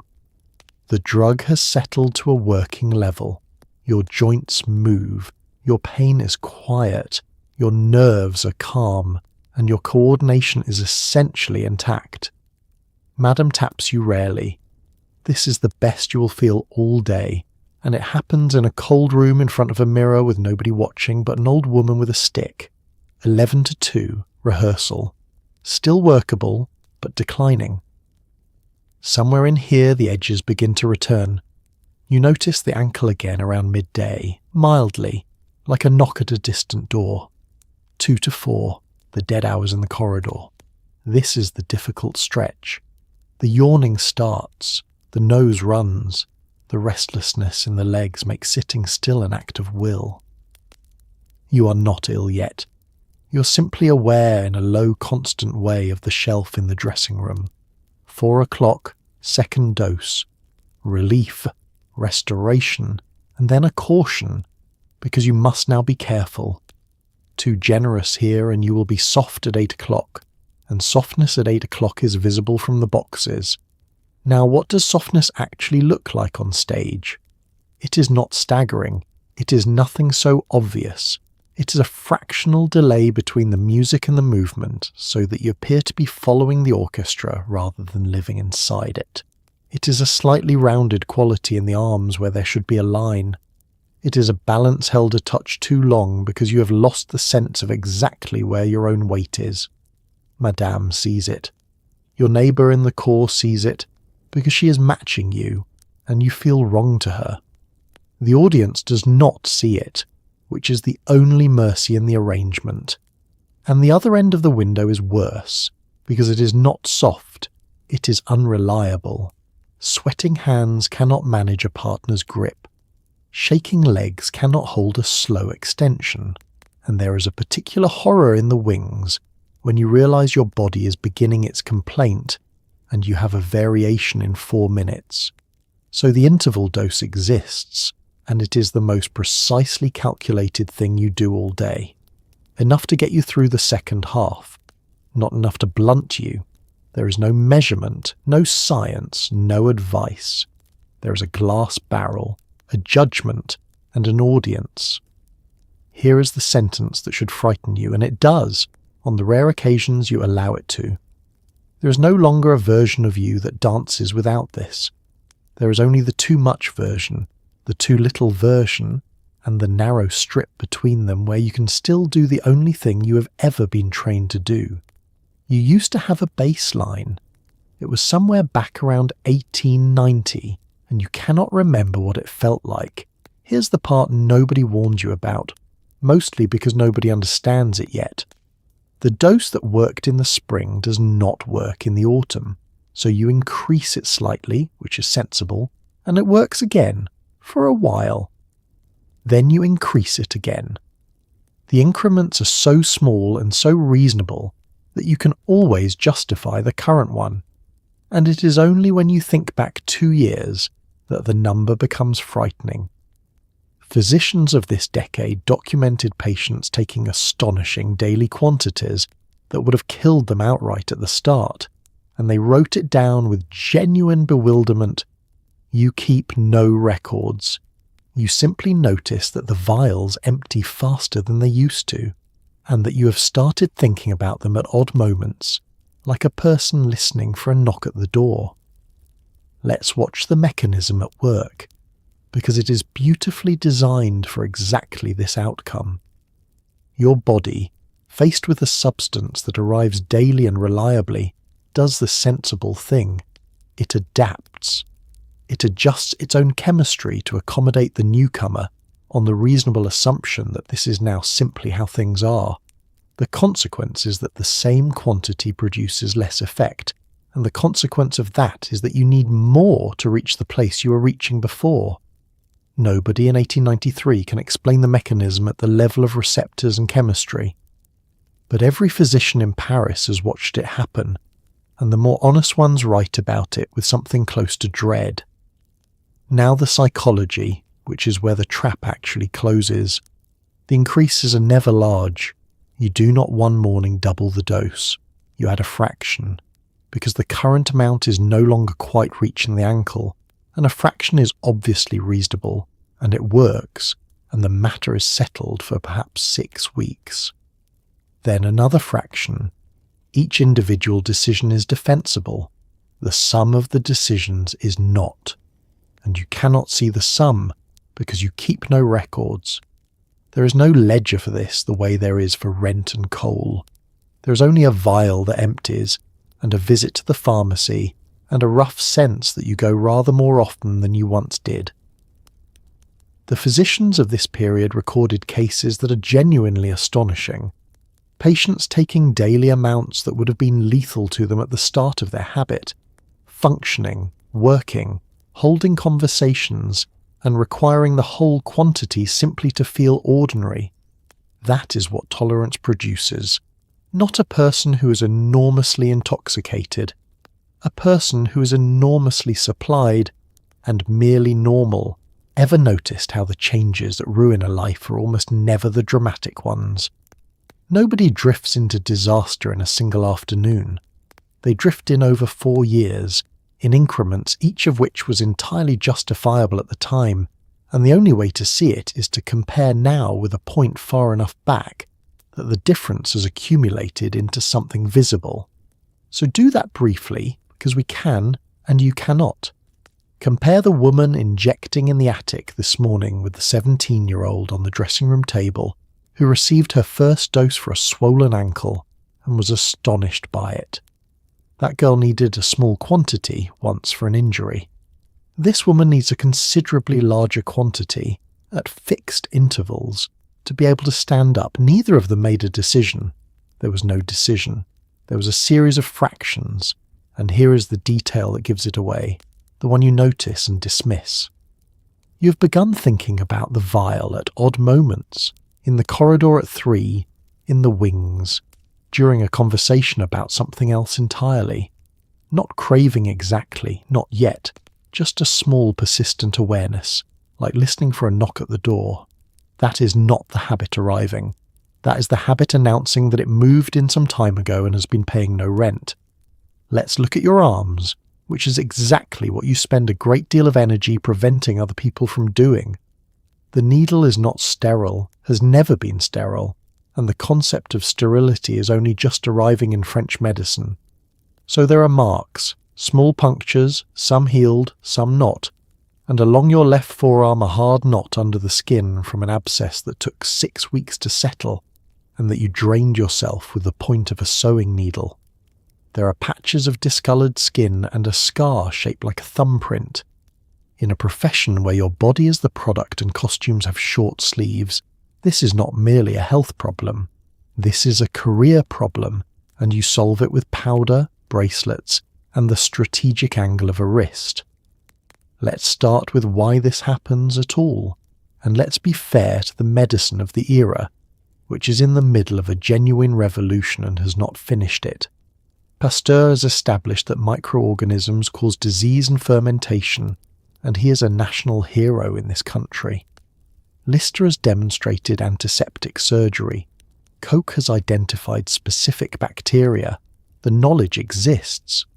What has not happened is the full translation of that knowledge into daily practice at every level, particularly outside the surgical theatre, and most particularly in the hands of a private individual injecting herself at home with an instrument she cleans by rinsing, so the needle carries whatever is on it and whatever is on your skin. Most of the time nothing much happens. Occasionally something does. An abscess begins as a small hot lump at a site you used a week ago. It grows, it becomes painful, then extremely painful, then hard and hot and unmistakably wrong. Left alone it may open on its own, which is unpleasant and unhygienic. Dealt with properly it would be lanced by a physician with a clean blade and dressed. Dealt with by you, at midnight, in an attic. It is a sewing needle held in a candle flame, a great deal of resolve, and a cloth. You are not being reckless, you are being practical, because a physician would ask questions, and questions are expensive in more than one currency. That one on your left forearm took 6 weeks. It left a hard knot of scar tissue beneath the skin that you can move slightly with a fingertip, and a discoloured patch above it, and it is the reason you now use your thighs. Which brings us to concealment, and the daily engineering of it. Costume sleeves in a romantic ballet are short or absent. Your arms are on display in every performance and every rehearsal. So there is powder, the same grease paint base used on your face, applied down the forearm and blended. There are bracelets positioned with care. There is the habit, now entirely unconscious, of turning your wrist inward when someone approaches, and of holding a shawl closed with the inside of your arm against your body. In July, in a heat wave, in a city that is genuinely warm, you wear long sleeves in the street and tell people you feel the cold. And the exhausting part is not the concealment itself. It is the constant low-level accounting. Who is standing where, from what angle, in what light, and whether the dresser noticed anything this evening while pinning you. Ever carried a secret that required an unbroken performance in a room full of people who look at bodies professionally for a living? Because that is your other job now. You have the one you were trained for since 7, and you have this one, which nobody trained you for, and which you rehearse continuously, every hour, without a single day off. Let's talk about the day the pharmacy is closed, or the money is gone, or the vial breaks on the washstand tiles. Within about 8 hours the negotiation begins.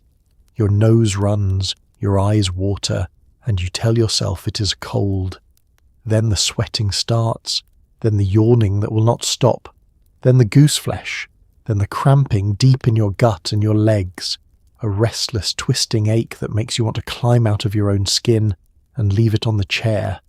You cannot sleep, you cannot sit still, and you cannot possibly dance.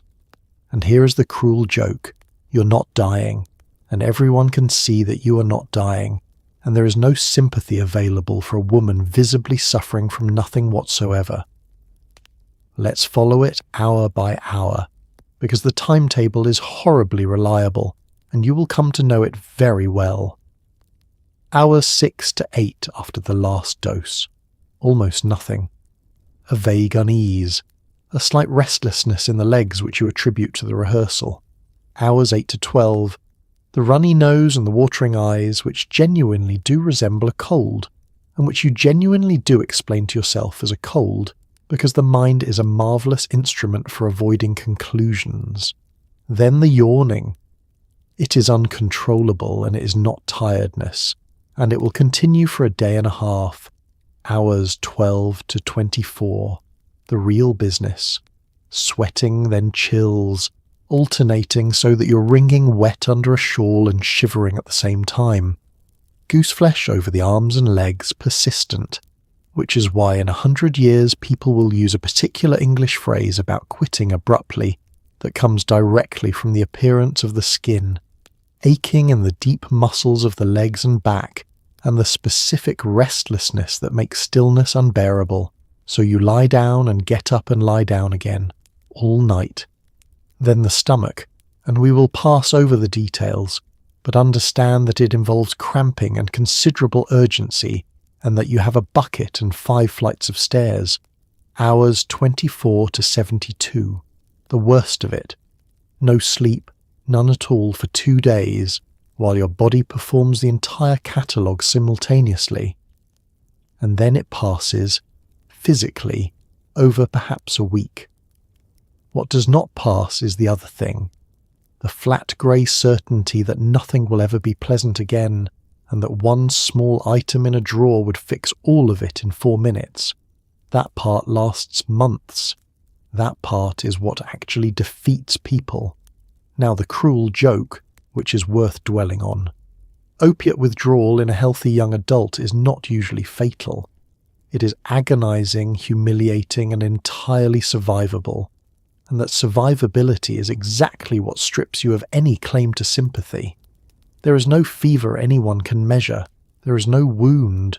There is a young woman sweating and shaking and unable to keep still, who the doctor will confirm is in no danger whatsoever, which means, in the terms that matter to your life, that you have no excuse. There is no note.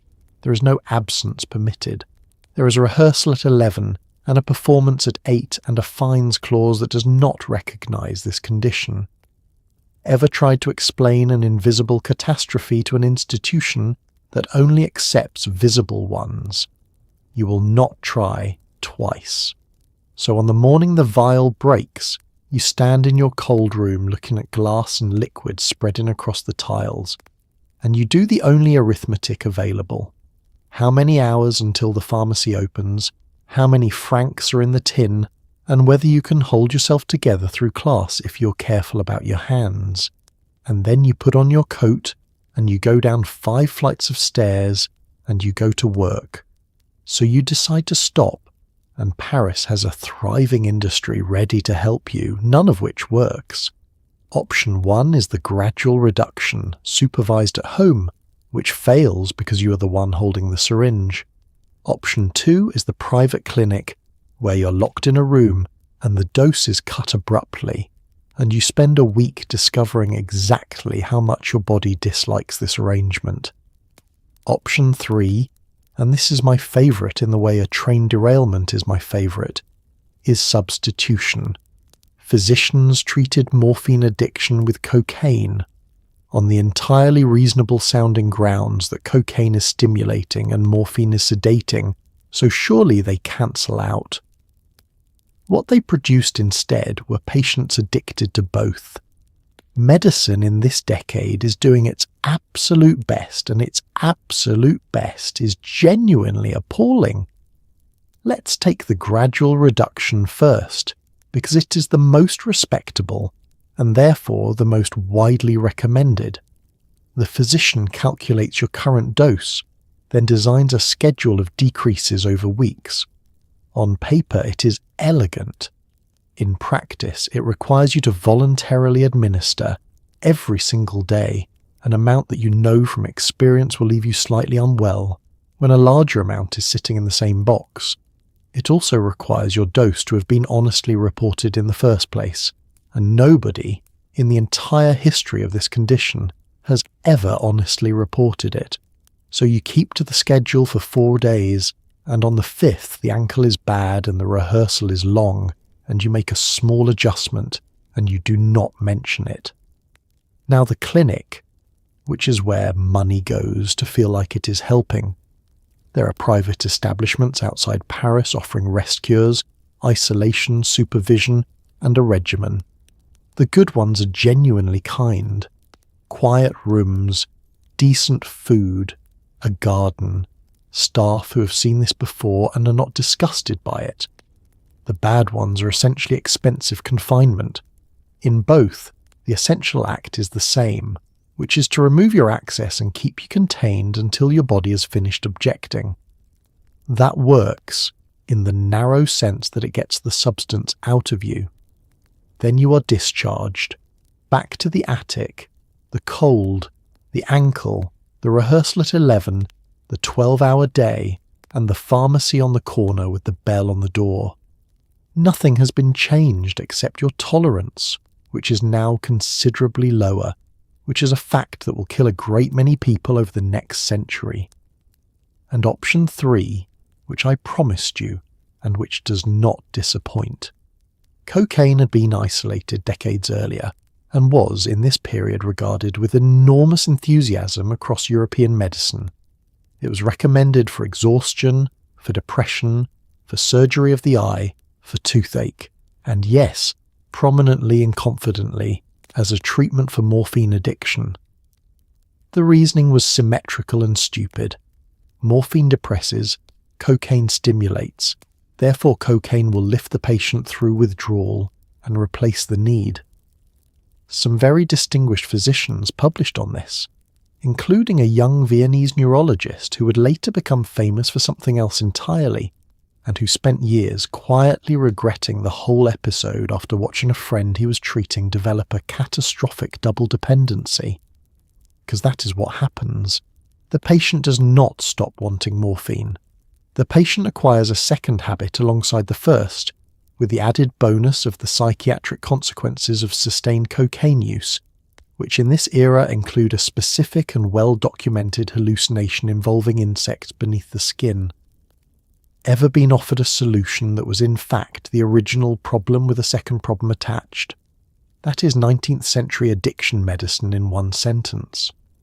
There are also the advertised cures in the newspapers, sold by mail, guaranteed discreet packaging. Almost all of them contain opiates. That is not an accusation, it is a chemical fact established repeatedly when anyone bothered to analyse them.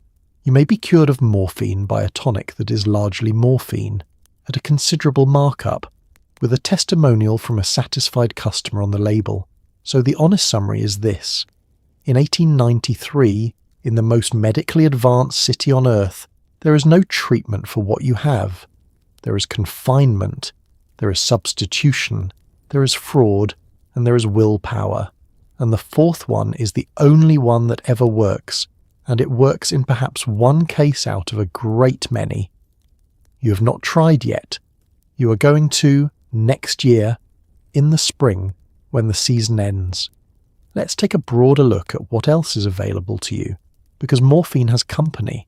There is absinthe, which the entire city is drinking in enormous quantities every evening at 5 o'clock, and which is being blamed for everything from madness to the decline of France. There is ether, inhaled from a handkerchief, which was quietly popular among fashionable women, and gives the drinker a distinctive smell and an unmistakable air of having left the room some time ago. There is chloral hydrate for sleep, laudanum for pain, and cocaine in tonics, wines, and toothache drops sold to children. You're living in the last decade of human history in which the words drug and medicine mean exactly the same thing, and everyone is enjoying it enormously right up until they aren't. Let's start with absinthe, since it defines the hour. Between 5 and 7 every evening, the cafes of Paris fill for what is universally called the green hour. The ritual is precise. A measure of absinthe in a glass, a slotted spoon laid across the rim, a sugar cube on the spoon, iced water dripped slowly over the sugar until the drink clouds to a pale opalescent green. It is beautiful. It is theatre.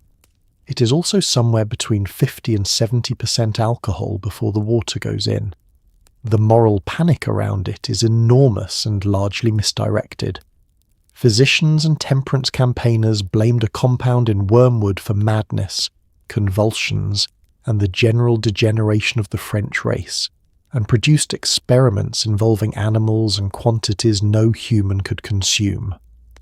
What was actually destroying people was an extremely strong spirit consumed in industrial volumes daily, sometimes adulterated with genuinely poisonous colourings by dishonest producers. But the myth was more entertaining than the alcohol, so the myth won, and within 20 years the drink will be banned across much of Europe, while wine, which was doing considerably more damage, continued undisturbed. Now ether, which is the strangest entry on this list. It is a surgical anaesthetic, freely available, and it was drunk and inhaled recreationally in several countries. Inhaled from a soaked handkerchief, it produces rapid intoxication and rapid recovery, which recommended it to people who needed to be functional again quickly. It also announces itself completely. The smell is unmistakable, and it clings to the hair and clothing and breath for hours. There were fashionable women in this period who smelled faintly of the operating theatre, and whose friends had all silently agreed not to raise it. Chloral hydrate is next, a genuine sedative, effective, widely prescribed for insomnia, and reliably habit-forming. It is what a great many respectable insomniacs of this era were quietly dependent on, and it killed a fair number of them through the simple arithmetic of a slightly excessive dose combined with alcohol. Laudanum, opium in alcohol, is the older generation's option. It tastes appalling and works well and has been in every household medicine cupboard for a century. And then the coca products, which are simply everywhere. There is a celebrated tonic wine made with coca leaf that is drunk across Europe, endorsed by an extraordinary roster of the famous, and advertised as restorative. There are lozenges for the throat. There are drops sold for toothache, including toothache in children, illustrated with a picture of 2 contented infants. So look at the shelf. You could, entirely legally this afternoon, assemble a collection that a modern pharmacist would require 3 separate licenses and a locked safe to handle, and you could do it in one shop and the man would wrap it in paper. That is not a society being reckless. It is a society that has recently acquired the ability to isolate powerful compounds and has not yet acquired the experience to fear them. The fear is coming. It is roughly 15 years out. You will live to see the beginning of it. It's time to talk about the sound in the dressing room. Tuberculosis is everywhere in 1890s Paris, and it is particularly fond of young women who are underfed, exhausted, and packed into cold shared spaces breathing the same dust for 12 hours a day. Robert Koch identified the bacterium a decade ago, which means everyone now knows exactly what is killing them and remains entirely unable to stop it. The girl who shares your mirror has been coughing since October. She says it is the dust. It is not the dust. And here is where the medicine turns on you again. Because morphine is an excellent cough suppressant, so she is taking it too, which means she is not resting, which means she is dancing, which means she is here, coughing, next to you. Let's be clear about the scale, because it is difficult to overstate. Tuberculosis was the leading cause of death among young adults in European cities throughout this century. It was called consumption and phthisis, and among the poor it was simply called the disease, and it was so ordinary that it functioned as a plot device in half the operas performed in your own building. You have danced in productions where a heroine dies of it beautifully in the final act, and then gone back to a dressing room where a real one is coughing into a handkerchief. The transmission is airborne, which Koch established in 1882, which means the relevant risk factors are crowded indoor spaces, poor ventilation, prolonged close contact, cold, damp, exhaustion, and malnutrition. Now read that list again and consider your dressing room. 20 women, 1 room, no ventilation, freezing in the morning and stifling by the third act. Shared mirrors, shared shelves, shared air, 12 hours a day, 6 days a week, for years. Add bodies running on bread and coffee, and add the constant dust of tarlatan and painted flats and stage boards. If you were designing an environment to circulate this bacterium, you would build the backstage of the Palais Garnier and stuff it with underfed 19-year-olds. The treatment, such as it is, consists of rest, fresh air, good food, and altitude. The sanatorium movement is well underway, and it genuinely helps some people, and it requires exactly the 2 things you do not possess, which are money and time. For a dancer in the core, the prescription is functionally identical to being told to stop existing. So she does not go. She stays, and she works, and she coughs. And here comes the specific cruelty. Opiates suppress cough powerfully. That is not incidental. Opium-based cough preparations are the standard of care and will remain so for a long time. So she takes something for it, and the cough quietens, and she can get through a performance without the ballet master looking at her. But a cough in a diseased lung is the body attempting to clear it. Silencing it does not treat the disease. It removes the symptom that would have forced her to stop and the symptom that would have forced the institution to notice. So she keeps working, in the cold and the dust, on almost no food, spending the reserves she needs to fight it. Ever watched a medicine work perfectly and make everything worse? That is this exactly. She is being helped competently into the ground. She sits beside you at the mirror. You share a pot of powder. She jokes about the dust and you agree about the dust, and both of you know, and neither of you says it because saying it would require someone to do something, and there is nothing to do. In the spring she'll be absent for a week, then 2, then her hooks will be empty, and a new girl will be assigned her place at the mirror, and nobody will announce anything. Let's discuss your long-term career prospects, which is a short conversation. A dancer's body in this era has a working life of perhaps 15 years from her first professional contract, and injuries, illness and childbirth routinely shorten it. There is a pension available after long service at the opera, but the qualifying period is brutal, and most women never reach it. So at an age when a modern professional is just becoming competent at anything, You are considering what comes next, and the options are teaching if you have the reputation, marriage if you have the offer, provincial theatres if you have the stomach, or a protector if you have the arrangement. Nobody has ever explained to you what happens to dancers who have none of these. You have, however, noticed that you stop seeing them. Let's take the options seriously, one at a time, in the manner of a woman sitting on the edge of a bed at midnight doing exactly this. Teaching first. It is the respectable exit and the one everyone names. But there are relatively few positions, and the ones inside the opera go to dancers who achieved rank, and you are in the core. Outside there are private studios, which require premises, a reputation, and a supply of paying pupils, which in practice means bourgeois families who want their daughters to acquire deportment. To attract them you must have been somebody. Madame with the stick was somebody. That is why she has the stick.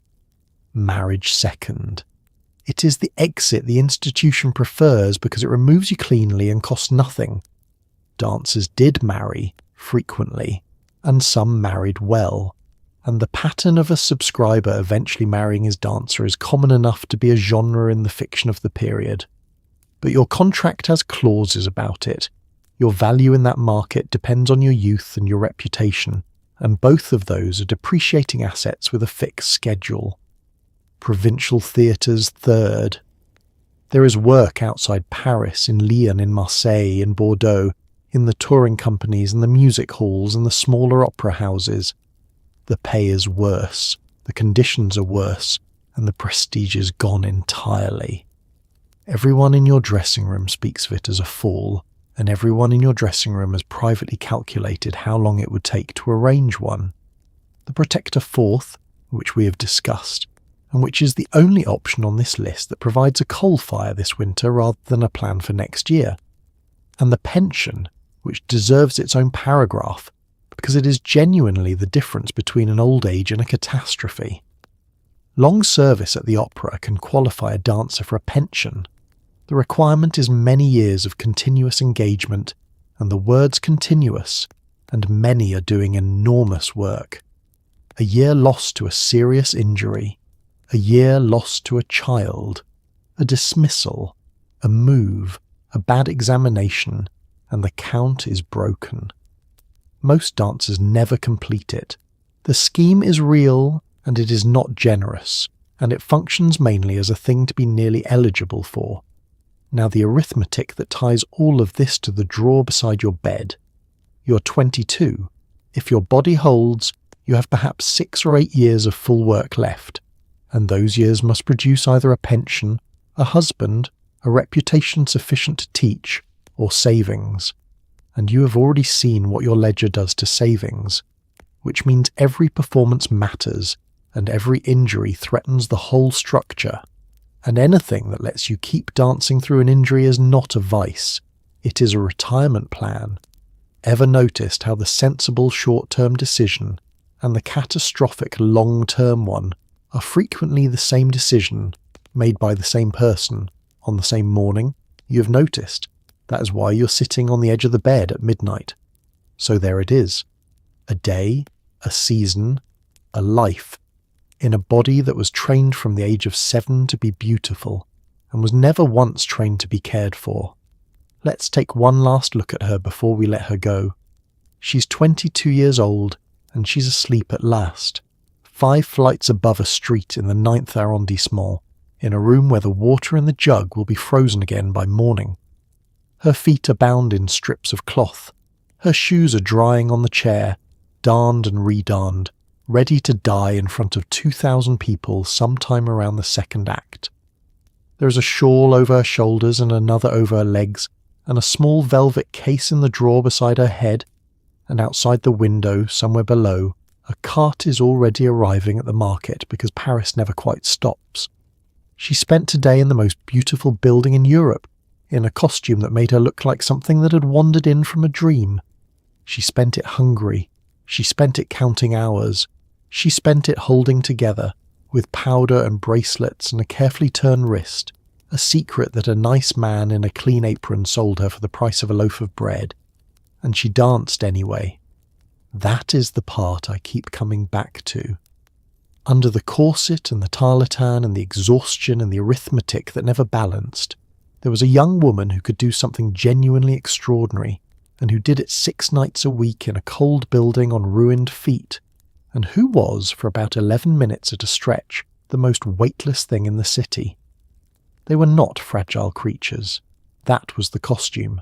The women who scurried through those corridors as children and came out the other side as dancers were among the toughest workers in Paris, and they were let down not by weakness, but by a century that had learned how to isolate powerful compounds long before it learned to be frightened of them. Their doctors meant well, their pharmacists meant well, their mothers meant well, everyone meant well, and the whole thing went wrong anyway, which is the most human sentence in history. So tonight, as you lie in a warm bed, in a room where you control the temperature, with a bottle of something in the cupboard that has a dose printed on it, and a warning label and a doctor somewhere who would ask you questions, spare a thought for her. For the girl with the black toenails and the beautiful line. For the friend at the next mirror who said it was only the dust. For every one of them who kept going up on those toes long after their bodies had filed a formal objection. They didn't know what was coming. Nobody ever does. They just got up and bound their feet and went to work and made something lovely out of a life that gave them almost nothing to work with. And that's not a tragedy. Not entirely. That's just people, being stubborn and hopeful and slightly ridiculous, in satin shoes, in the cold, in the most beautiful city in the world. Sleep well. Your feet are fine, the water isn't frozen, the lights come on when you ask them to. Good night.